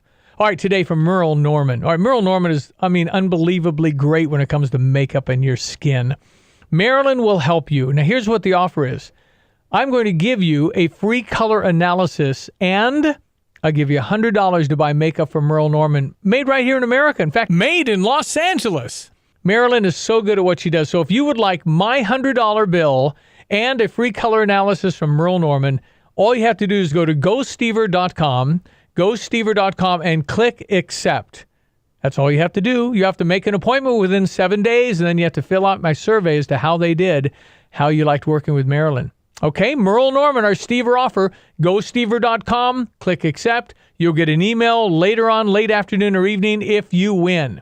Rooting for you. GoStever.com, click accept. For Merle Norman. PDR Automotive has now been serving the Champaign-Urbana area for over 50 years. To give you some perspective, 50 years ago ended the U.S. involvement in the Vietnam War, and it was when Secretariat won the Triple Crown. So what does that mean for you and your vehicle? Whether you need a carburetor overhauled or your new vehicle computer system diagnosed or programmed, PDR Automotive has the experienced, knowledgeable staff that can handle all your automotive needs. Online at PDRauto.com, they are what's best for your truck or car. They are PDR. Here's what somebody recently said at Pards in Urbana. I was there just a few minutes, and somebody came up and asked if I needed help. And they were incredible, helping me find the size of boot I needed. And then I bought a second pair, too. Everything was friendly. Everything was excellent. Visit Pards in Urbana, 206 North Maple, between Main and University in Urbana. It's Pards Western Shop since 1968. Or go online and visit pards.com, pards.com. Oh, yeah. This song was out before Caridia was born. 95? Any Motley Crue in your play set? Unfortunately not. Okay, I don't blame you. I mean, they're old like me, so I doubt that you kids today It's got my body moving, though. There you go. Yeah, there you go. Caridia Shelby is with me. We just heard from Kyle, the intern. He's in line right now for the game with the Orange Crush, and then Derek Piper had to sneak out of here to go cover the game tonight. 6 o'clock tip at State Farm Center between Illinois and Michigan. And now, good buddy of mine, Ira Weintraub. I guess I'd call you a buddy. We've never met and had a beer, Ira, but we've known each other for like 8 years. How are you, my man? I'm doing great, and one of these days we'll be in the same place and we'll have that beer. Yes, please. I was just telling the story about your daughter and how we had talked about you joining us at 5:05, and then I had forgotten that the Michigan women's team was playing, which they did hold on to win that game. And you had mentioned to me that you watch all those games with your daughter and sent me a couple of pictures. She is cute as a button, as I like to say, and I'm so glad that you were able to do that. And it means everything in the world, doesn't it, to just share your life with them? Yeah, it's great. There's no question. Just a couple of weekends ago, it was a daddy-daughter weekend. We went to a men's game and a women's game. And at the men's game, we see the players for the women's team and other people. She hangs out with them because she knows them because we sit in front row at the women's games. And then for that game, she sees Jim Harbaugh, who I know, so she goes over and hanging out. She lives the life, and she's having a great time. And we got one by a whisker, and so she's relieved for another day at least until tomorrow. Right. And, we'll see. We'll see what can happen. You never know in tournament time how that stuff happens. Well, Ira Weintraub is Sports Talk 1050. Follow him on Twitter. It's at Ira in Ann Arbor. Ira, this game tonight, it seems to me Michigan has every reason to win this thing. You know, the idea that they're kind of on the outside looking in, that some people think in terms of the NCAA tournament. Juwan Howard has never beaten Illinois. Hunter Dickinson has had his moments, obviously, against Illinois. And it's just a couple of programs that have kind of meshed together here the last few years. So in your mind, coming into this game, if I look at it this way, I know Derek Piper picked Michigan to win it. I think I don't feel great about Illinois winning this game because I just feel like this is a Michigan team that really needs this win. Would you agree? So, yeah, we've talked a lot about kind of like a magic number in baseball, and we think that Michigan's probably 2 or 3 wins away from locking in a spot in the tournament. And so if you play at Illinois tonight, you play at Indiana on Sunday, if you get those two, you can obviously you kind of bank whatever you get in the NCAAs. Now you're talking about getting out of the 11-10 seed range if you keep winning. So, yeah, this not must win, but if you get this is a huge resume kind of game that Michigan can use, and they're trending in the right direction. They got blasted a month and change ago at Penn State, and since then they're like 8-2 or something like that, and the 2 losses were super close. The backcourt has really come along, right? Kobe Buffkin barely played last year as a freshman. Now as a sophomore, it took him a little while, but he got going, 8, 10, 12 games ago. And then Doug McDaniel wasn't expected to be the starting point guard, but he takes over when Llewellyn gets hurt, and he's a freshman, but he's now kind of advanced beyond that freshman thing when they say he's... And that's, you guys know, college basketball, if you have guards that can carry you, you need a guy like a Hunter inside, but what makes Hunter better at his job? Having really good guard play. And they hadn't had good guard play, consistent good guard play, and they're finally getting that, and they're playing, I guess the word would be good enough defense. Whatever good enough needs to be on any given night, they're playing good enough defense. What does it mean to have Jet Howard back if he does play tonight? Oh, it's 15, 18 points potentially or whatever it might be. If nothing else, it's a guy that can stretch the floor. They've been really successful playing with a couple of bigs with Terrace Reed and Hunter Dickinson on the floor together. They can't do it a ton because Terrace has to back Hunter up at the 5, but when they play them together, Hunter shoots 40% from outside, so he steps out, and you can create space for Reed inside, but when you have Jet also on the outside, it creates that much more space for either guys on the inside or other guys on the other side of the floor. He attracts a lot of attention, and getting him back, not to be initially a ball-dominant player. The team is really evolving now around Dougie and Kobe in the backcourt, but he can now just kind of slide in, be a shooter on the outside when the shots are there for him. I'm not saying he's not going to score 16, 18 points, but he doesn't have to feel like he's pressing as much as maybe he did prior to the injury because the other guys have really blossomed in the last few weeks. And, of course, Hunter Dickinson, it's hard to believe that he's 7-1, and I mean that. He is smooth, right? And he can make outside shots. Of course, I know he knocked down that one against Wisconsin, but there have been times against Illinois, which obviously is when I more focus in on a guy like Hunter, but he has stepped out. He's hit threes. I mean, his game has really, really evolved as well at Michigan through the years, but being 7-1 and being able to do what he does, that's pretty impressive to watch on a nightly basis. It is. The only thing that is a problem for Hunter, we've talked about this before, if he was in the Michael Olowokandi draft all those years ago, I'm going to age myself, he would have been the number one pick in the draft. The Candy Man. How talented he is. Like, he's better than Michael. No offense to Olowokandi, who was but that's the skill set. He is a throwback that can also hit threes, but he's a true center back when you think about the league having centers.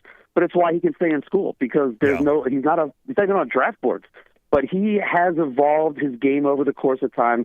We have Phil Martelli on the show every week, and he talks about Juwan and Hunter in the lab together and how Juwan's showing him all the moves and doing stuff that, Juwan used to do. And he's really learning on and off the court stuff that Juwan, from his college days and his pro days and whatnot.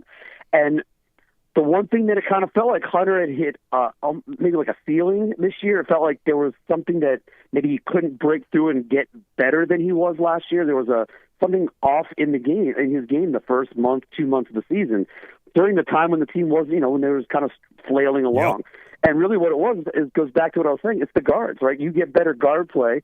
He would have had like 20 or 30 more assists over the course of the season if guys hit open shots when he kicked it out of double and triple teams. They just missed all these shots. But now they're making those shots. He's making those good decisions. So the thing that is really overlooked a lot is that he is a really good passer, and he doesn't always get the assist. Maybe it's kind of like that second assist in hockey, but he makes really smart decisions in the post, and so he's really tough to double and triple team because he's not going to just force something. He's going to make a smart play out of it. Plus, he's really good with his left hand shooting the ball, and now he's shooting 40% or so from three. Incredible. So he's kind of a threat at all levels.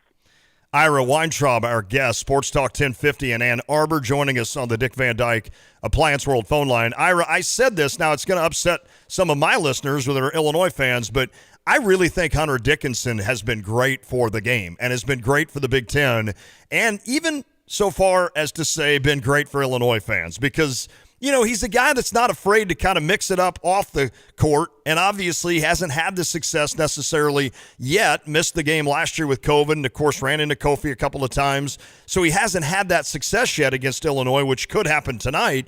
But I just think the way he is actually pretty good for the game. I think that's a great way to say it. I love hearing it from another fan, because he's the guy when he's not on your team, you hate him, right? Oh, there's no doubt. Respect what his role is. And the thing is, he relishes the role of the villain, and not in, it's not in some real nefarious way, but what it does, one, he feeds off the energy. And does it always translate into great games or wins? Obviously, you said it doesn't, but he also has translated some big performances on the road, when he feeds off of that. But the other thing that it does is that it takes almost all the heat away from everybody else that's in maize and blue in the arena. They're not screaming crazy as much at Jet or Kobe or Doug or whoever else. They're obviously screaming, but it's not the same level. Everything gets put onto him, and he sucks all that energy in and allows his teammates to avoid all that. And I think that also helps his team. And that's, I think it's a good team player, but it's college basketball. It's supposed to be fun, and he has a good time doing it. And if the fans have a good time and it's all in good spirits, there's nothing mean-spirited about it in either direction, that's what it's supposed to be about. It's college basketball. There are college kids, in the stands. There's college kids on the floor. They're having fun. And, I love hearing you say that, because I do. I think he's good for the game. And guys like him in general, but I also think guys that are able to capitalize on NIL and keeping them in school, whether it's Swebe in Kentucky or Hunter at Michigan, there are other examples, but keeping guys in school is good for the game.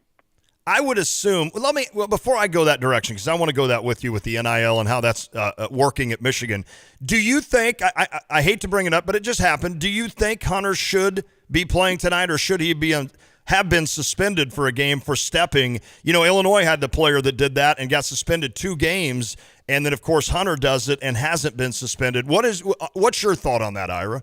He didn't stomp on him. If you really look at the replay, because he didn't step on him, he missed him. If he was going to stomp on him, he could have stomped on him. He actually tripped over him. Okay. He took a big step to step over the guy, and he then pulled the foot back to step short because he wasn't going to make it, and he ended up getting tripped by the kid anyway. I mean, a Wisconsin flop leads to a lot of things, so you guys have probably experienced what Wisconsin flops lead to. And the fact is, just a total aside, any school that presents their basketball sportsmanship award to Brad Davison has no room to stand on anything when it comes to basically anything on a college basketball floor.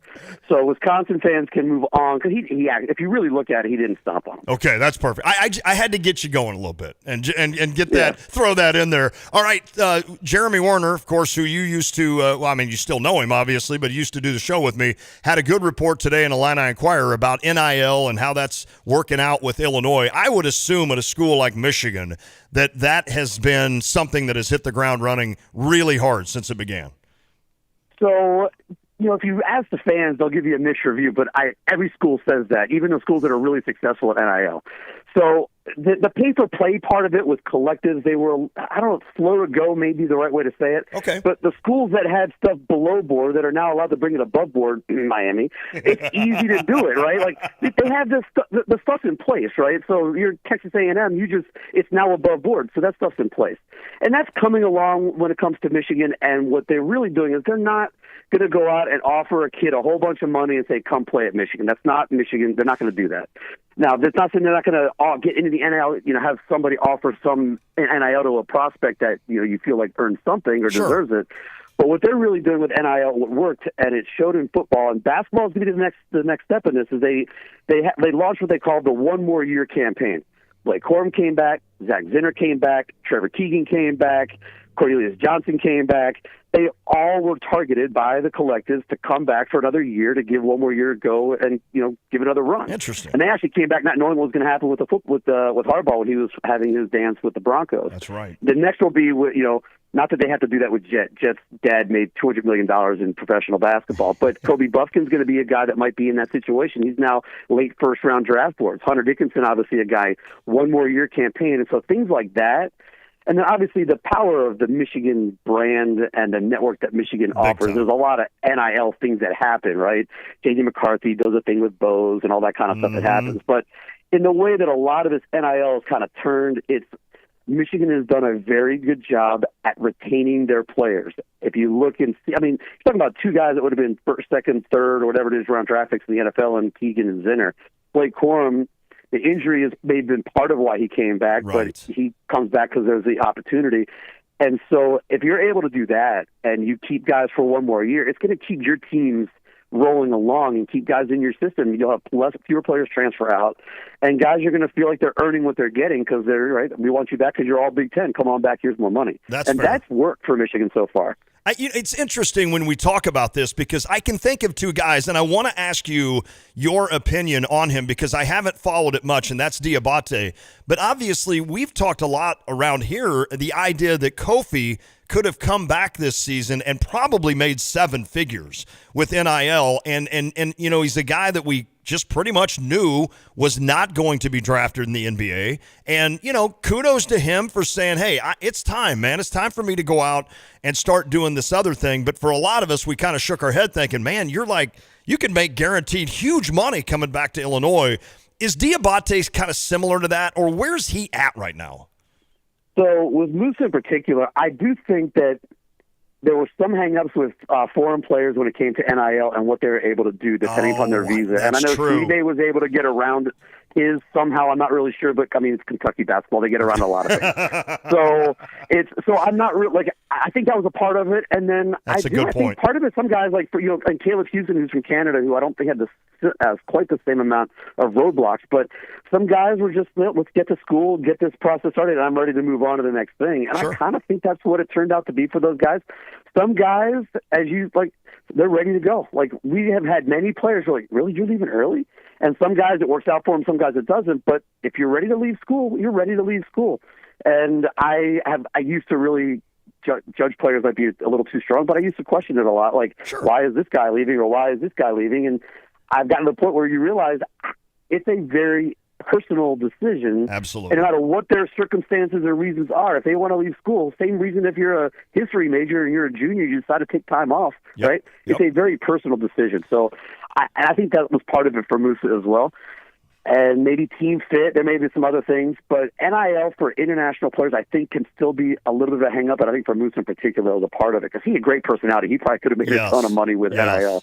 I agree. I always said that if a top 50 TV market or ESPN wanted to hire me after my junior year in college, I probably would have said goodbye to SIU and gone and worked. I mean, why wouldn't I have, right? That's crazy. All right, Ira Weintraub, he covers Michigan. Follow him on Twitter, @Ira in Ann Arbor, and he covers him for Sports Talk 1050. I've got two more for you real quick. I want to hit one on football, one on basketball. Michigan obviously makes the Final Four, the playoffs, whatever you call these things now. I can't keep track of them. You said they're getting some guys back, including Corum. How good can they be again next year? Can it be a team that is good enough to again beat Ohio State and again make those playoffs? If they find a second corner, if the edge rushers just continue to produce off trees like they generally have, then the defense will probably be as good a defense as they've had in decades at Michigan. Like, there's a chance that the defense could be elite. Will Johnson, they're talking about him as a first-round pick. He's only going to be a sophomore next year. Rod Moore is going to be a junior next year at safety. Their secondary could be elite. And then offensively, they're bringing back most of the offensive line. They're bringing in, 3 transfers along the offensive line. Plus, they have 3 guys are ready to play for a group that won the Joe Moore Award for the second time. So the line's going to be great. The receiver room won't be nearly as deep, but it doesn't need to be. They've got enough playmakers there. The running backs are probably the best tandem in America with Corum and Edwards, and J.J. McCarthy is going to take the next step. And they're deep at tight end. They have some tough road games. Penn State, I believe, is tough road games, but they're going to be putting themselves in. They have put themselves in a position to maybe make another run to Indy, another run to the playoff. I predict it. On this day, 100 and whatever days until the football season starts, I would predict it. When you get to August, we can revisit that. But right now, I would predict that Michigan goes back to Indianapolis. Okay, that'll be fair. It'll be fun to watch to see if that happens. All right, tonight, Illinois and Michigan. We started this off by saying I feel like Michigan has more to play for than Illinois, and I think that's fair. This Illinois team has been playing very well at home, obviously. They're talented, but it's been such an inconsistent ride, Ira. I don't know. I know you keep track of the Big Ten as well as Michigan. I don't know how much you've kept track of this Illinois team and the roller coaster they've led us on this entire season. But without Jaden Epps, Matthew Myers coming off caffeine poisoning. That kid is an amazing guy. Terrence Shannon, when he shows up, look out, right? You also have the idea that Shannon was going to go to Michigan. I mean, there's just so much intrigue about this game. The fact they haven't played all year, they're finally going to match up with 2 games left in the season. How do you see it? How do you see this game playing out tonight here in Champaign? If you had asked me 2 days ago, I think I would have said Illinois by 5 or 6. I think the game could be really close. Yeah. But then we had this conversation about that guard play, in particular point guard play, is super important, right? I don't know who your point guard is now. And that's and I do watch, but you're the guy who's supposed to be, is no longer the team, and then the guy that's now the point guard, right? He's out with a concussion, and if you don't have that, I'm not saying it because winning on the road in the Big Ten, ask the other school I'm affiliated with, Maryland, winning on the road in the Big Ten is really difficult. So I still think it's going to be a really close game. So now maybe I'd swing it back and say Michigan by a point or 2. That's fair. But it's a pick-em game. And it may come down to, does Dougie McDaniel play maybe his best road game of the season in the Big Ten in response to some of the road struggles he's had in the past? And if he does, and the other guys continue to go along with what they're doing, then I think they're going to get the win on the road. But yeah, the enigma that is Illinois at times, if they have their odd shooting night, then there may be nothing that Michigan's only good enough defense can do to stop them to, keep the game close enough down the stretch. It's going to be a pretty wild game tonight. The women's game, I think, had not exaggeration, there were 20 lead changes in the women's game I just watched. It may have been more by the end, and I think that's the kind of game we might get tonight where it's super close for most of the stretch, and then maybe one team gets a run here or there to be the difference in the game. We're going to have that beer, Ira. I promise you we're going to have that beer. And you know what we're going to do when we do? We're not going to talk about sports. We're just going to talk about life, because then I'll be like, every time I talk to Ira, it's about sports. That, or we could rip on Wisconsin and Kentucky. Actually, let's do that. Yeah, let's do that. Yeah, we could definitely do that. That would be a lot of fun. I think that would be better. Doing that. Yeah, that'd be a lot of fun. We'll do that one of these times, no question. Exactly. Hey, buddy, enjoy the ride with your daughter. That's awesome that she loves sports so much, and Dad, obviously, around sports all the time is a great thing. So always appreciate catching up with you, my friend. Thank you, Ira. You got it anytime. Okay, buddy. That is Ira Weintraub, Sports Talk 1050 in Michigan, and again, @Ira in Ann Arbor. Caridia Shelby, you've been listening to the interview, and I want to touch on that because you've got 2 young boys, 6 and 8. Correct. That's right. Isn't it amazing to watch life through them?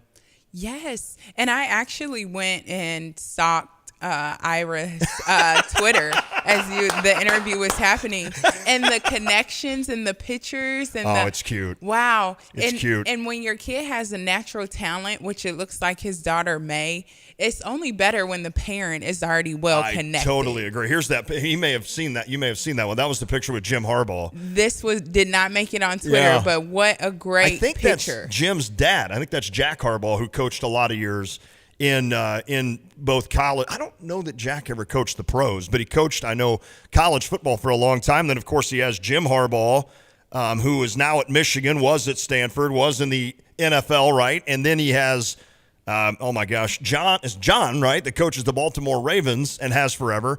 And then their daughter, so Jim Harbaugh's sister, is married to Tom Crean, who, of course, has coached college basketball forever. So it's an interesting family. Now, I think Jim Harbaugh's weird, but, he's just an interesting cat to me. But it's just cool that Ira's able to do that and kind of go along with his daughter, and she can go and meet these people and see games and stuff. I mean, that's awesome. It's huge. And speaking of just the family connection, so my 2 sons actually went to Detroit yesterday did they really? For the Detroit Pistons and Chicago Bulls game. Meanwhile, I went to Notre Dame. They're huge Jaden Ivey fans. So I'm at Notre Dame where Jaden's mom coaches. Oh, that's right. Yes. It just felt like a full circle moment. That is so crazy. That's awesome. So they get to go to the game. They got to go in to Detroit. The game. In Detroit. The only NBA game I've seen that wasn't an exhibition. Well, this was preseason, but I saw an exhibition game one time down in Carbondale.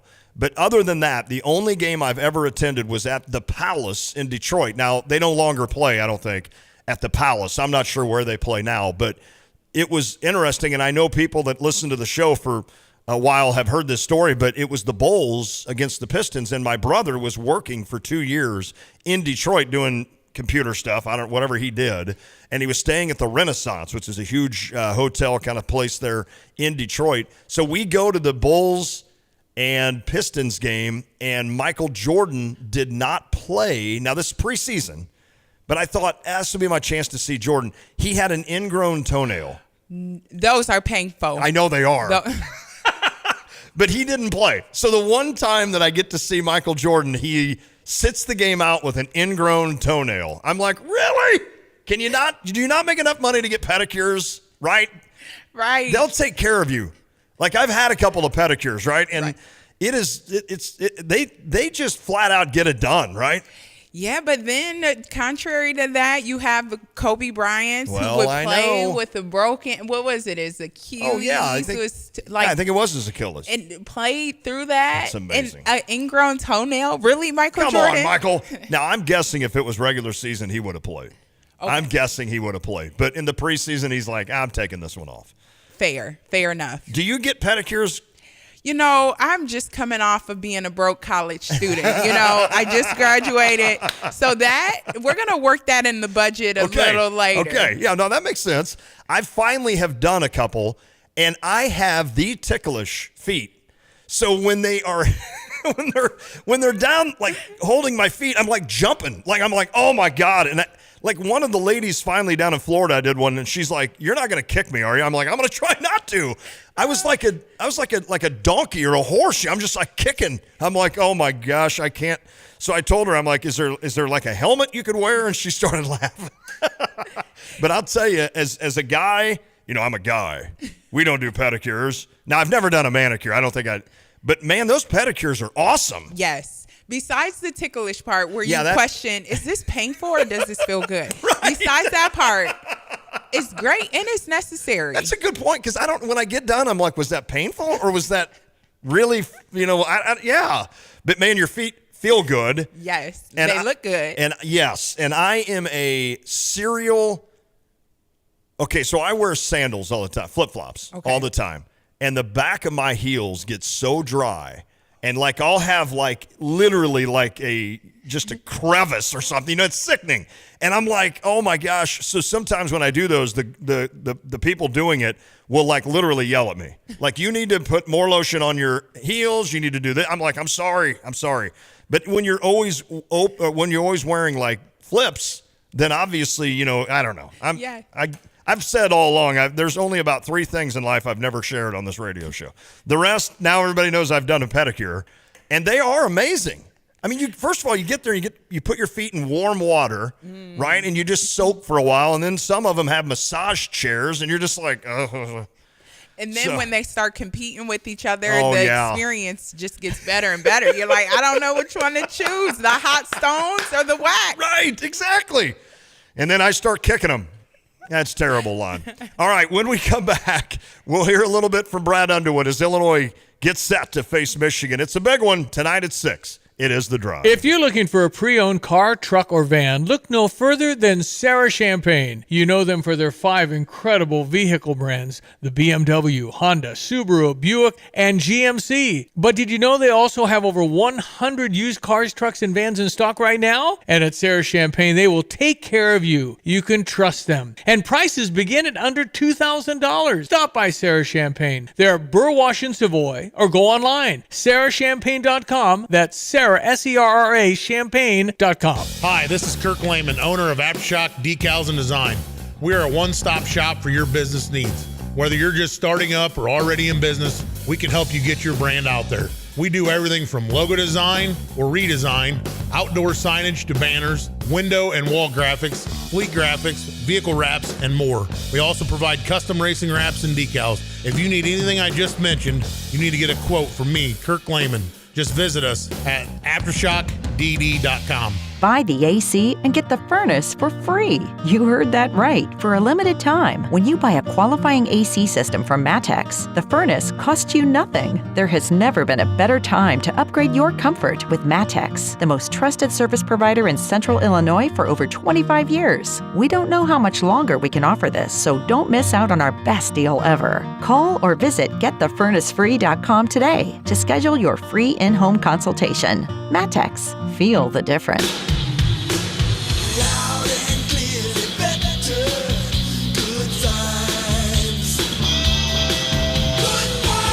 Hi, this is Steve from Good Vibes. And this is Luke Goody from your men's basketball team. Luke, it's great to have you back on the floor. We hope to see a lot of you in March. I was pretty sure we get postseason games this year, and I wanted to be a part of it. Most of us will be glued to the TV for the tournament. I don't want to watch it on TV. Wait, what? Oh, you want to be on the floor and see it up close. I get to watch plenty of basketball. Films of us winning, losing, who we're going to play next. I bet that footage would be clearer on an LG OLED screen. I know, right? I saw how great those look in your store. The LG OLEDs deliver the best picture for the buck. And they're so flat to the wall. Yeah, the Gallery Series is a step up. They mount so flat you can't see behind the TV and come with a free 5-year warranty. That all sounds great, but it also sounds expensive. Well, you can buy cheap, but you'll buy twice. Get the good one and it'll look great for years. You can even get 0% financing. My initials are LG. Maybe they want to make a trade. Anyway, I gotta go watch some of that film. Better you than me, Luke. Are you looking for a better job in a dynamic family-owned company? Altamont Company is hiring, searching for a few great people to join operations in Thomasboro or Rantoul. Altamont offers you a full-time position, not part-time, with available shifts Monday through Friday, 7 a.m. to 3:30 p.m., and Monday through Thursdays, 8 p.m. to 6:30 a.m., offering benefits including health and dental and simple IRA retirement plans. Available jobs at Altamont Company include hand sanders and wood prep. No experience is necessary. Altamont trains on site. Apply online at altamontco.com. Resumes welcome at hr.altamont@gmail.com. On-site applications available. 901 North Church in Thomasboro. Altamont Company, an equal opportunity employer. You have money laying all around your house. You just don't know it. And no, I don't mean selling your great-grandma's good china. I mean all the old metal items you don't want to use or get rid of. Don't pay someone to haul it away. Bring it into Max Twin City Recycling and get paid to have it taken off your hands. They love new customers and are more than willing to walk you through their process step by step. Come check them out at 2808 North Lincoln Avenue in Urbana. Starting it over is what we do.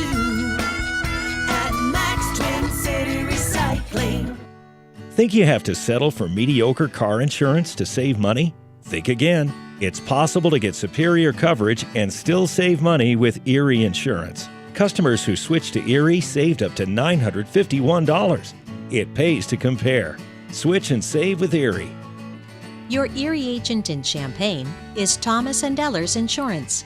Annual savings based on new customers surveyed in March 2022 who reported savings when switching auto insurance. Individual premiums and savings will vary. Carl works every day to improve the health of community members across the region, and it would not be possible without team members like Dwayne Linton, a nationally certified nurse in the emergency department at Carl Foundation Hospital. I work with a team of people who really care about what they do and are very flexible and adaptive in rapidly changing critical situations, and I would trust any of them at any time. If you're looking for an opportunity to serve your community like Dwayne in a supportive environment, visit carl.org/careers. Hey, Illini fans, it's Max Kellerman. Catch Lon Tay and Derek Piper weekdays from 4 to 6 right here on ESPN Radio 93.5. All right, it is The Drive, ESPN Radio. You just heard it. You just heard that. Thanks, Max Kellerman. Brad Underwood met with the media earlier this week talking about these Wolverines. Wanted you to hear 4 or 5 minutes of it. Here's your coach, Brad Underwood. They're unbelievable teammates. And it's very hard, and I'm very appreciative of the fact that both those young men came in and became great teammates. It's never been about them. It's been about us. And I have a lot of respect for both those young men for their impact in our locker room and with a very young team. And helping take those guys under their wing and help guide them towards what we hope will be very, very successful careers for all those young guys. Obviously, we've got a game to play, and Michigan comes in. I think they're as talented as the most talented team in our league, and I think they're starts with Hunter. Hunter's been around now. It seems like forever. Outstanding player, outstanding passer. Like so many other bigs in this league, he can hurt you with the pass as much as his ability to score, being 7'1", 260. He's turned into a 40% three-point shooter. And then you add Bufkin, who's made the jump, probably somewhere into the mid-first round draft pick talk. From a freshman who averaged 3 or 4 points a game to a guy who had 28 in their last game, and elite athlete, very good shooter. And then Doug has really matured as a freshman this year at the point. He's playing great, and you throw Juwan Sun-Jet into the mix. He's been out with an ankle. I would expect him to play. He's one of the elite shooters in college basketball at 6'8". Has uncanny ability to make step backs at a very high level, and can really space the floor. He's had some huge games for him. So a very, very talented team, and a team that we'll have to play very, very well to beat. Coach, Michigan's won 3 in a row, 6 out of 8. What have you seen from them over that stretch? Is there something different about them now? Yeah, their guard play's been really good. They've Doug's been incredible. As a freshman, they lose a 5th-year senior, and they had some ups and downs, and started playing Bufkin on the ball. They were playing Jet on the ball, and once they pretty much settled on Doug being on the ball, he's been great. He's found his role. He's got great swagger for a freshman. He's got great mid-range pull-up. But then it's put, Joey Baker and Cheddar and some of those guys into roles that they're very successful in. And those guys have really, you can see a role identification starting to happen with them. Matt seems like he's come on strong in conference play, and he's been able to play maybe a different role with you guys over this year. What have you guys been able to kind of get out of each other after he transferred here? Yeah, I think he's been a guy that's looked to become the guy, become a guy, not just a 17-minute game guy. We talked a lot about that in the process. I think he's fallen in love with the process of what we do every day. We lift every day and how it's changed his body and his conditioning's in top shelf. I mean, he's just become in great condition from a young man that when he got here was not. So I think he's the expectation has been different from me towards him in terms of leadership, in terms of responsibility, accountability. And he's been great with that. He's accepted that. We've had great lines of communication. We talk a lot. He's very analytical. I think he's playing the best basketball of his career right now.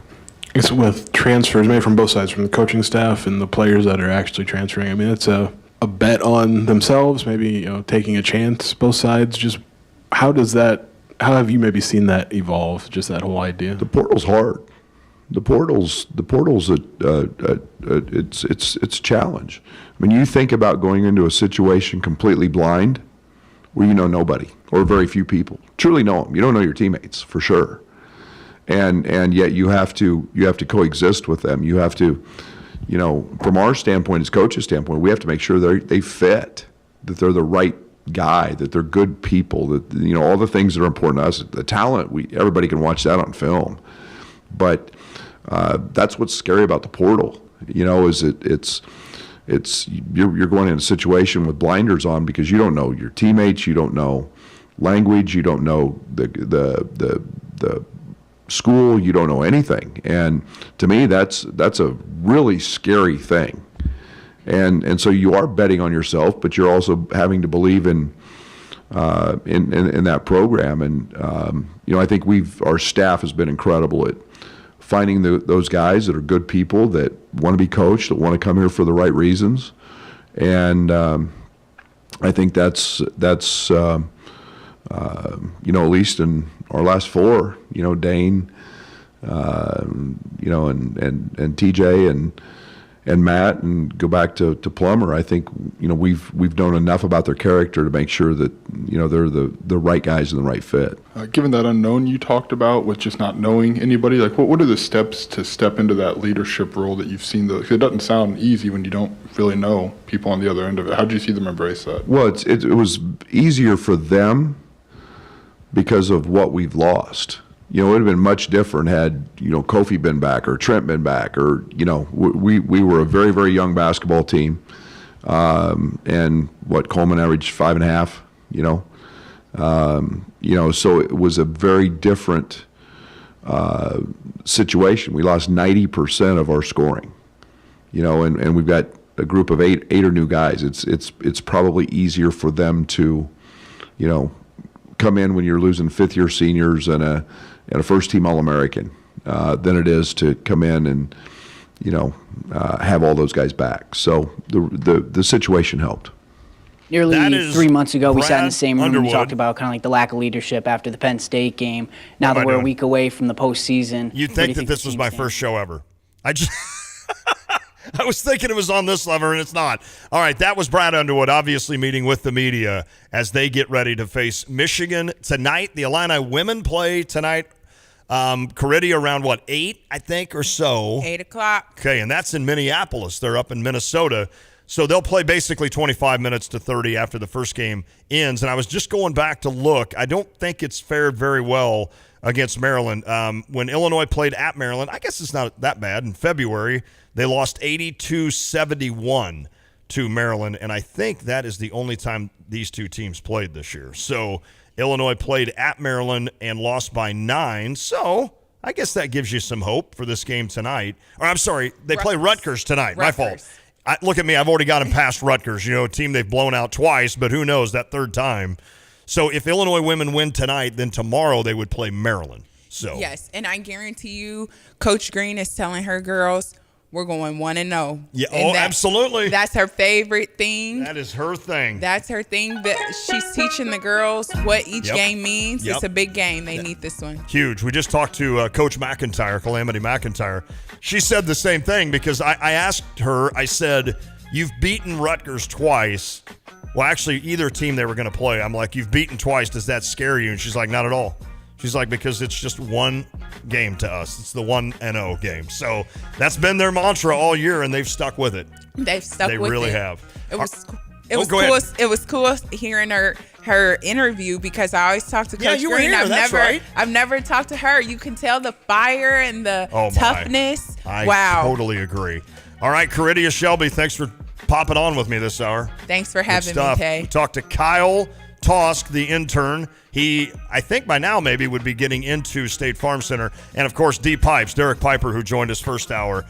He's working now. He's over at State Farm Center working. I know he's got his fancy little hit with Channel 3 and stuff. You know, he thinks he's really cool. So, hey, Illinois, let's get it done. We're going to talk all about it tomorrow. Illinois and Michigan, it's a big one tonight. I'm going to go with Michigan winning this game. I'm optimistic. Always am. Always will be. I'm going to put Illinois on the table. There you go. Let us put some fire under them and see what happens. I love that. All right, we're out of here. Talk to everybody tomorrow. It is The Drive. Hey, it's Stevie J. Time for another Stever. The Stever program is where I give you my money and you keep and use the stuff. All right, today from Merle Norman. All right, Merle Norman is, unbelievably great when it comes to makeup and your skin. Marilyn will help you. Now, here's what the offer is. I'm going to give you a free color analysis, and I'll give you $100. Illini fans, your place to pregame is Pia's, with great drink specials and food before Illinois hits the basketball court at the State Farm Center. Take the free Illini shuttle, leaving 30 minutes before each home game. Get there early to ensure your seat because Pia's free Illini shuttle only makes one run. Stay in good spirits with your plastic cup on the bus on the way to the game. It's Pia's, 1609 West Springfield Avenue in Champaign. Go Illini! Invested in our community since 1908. Hi, this is Ata Durakan with First Federal Savings Bank of Champaign-Urbana. Maybe you've attended an event at one of the more than 50 organizations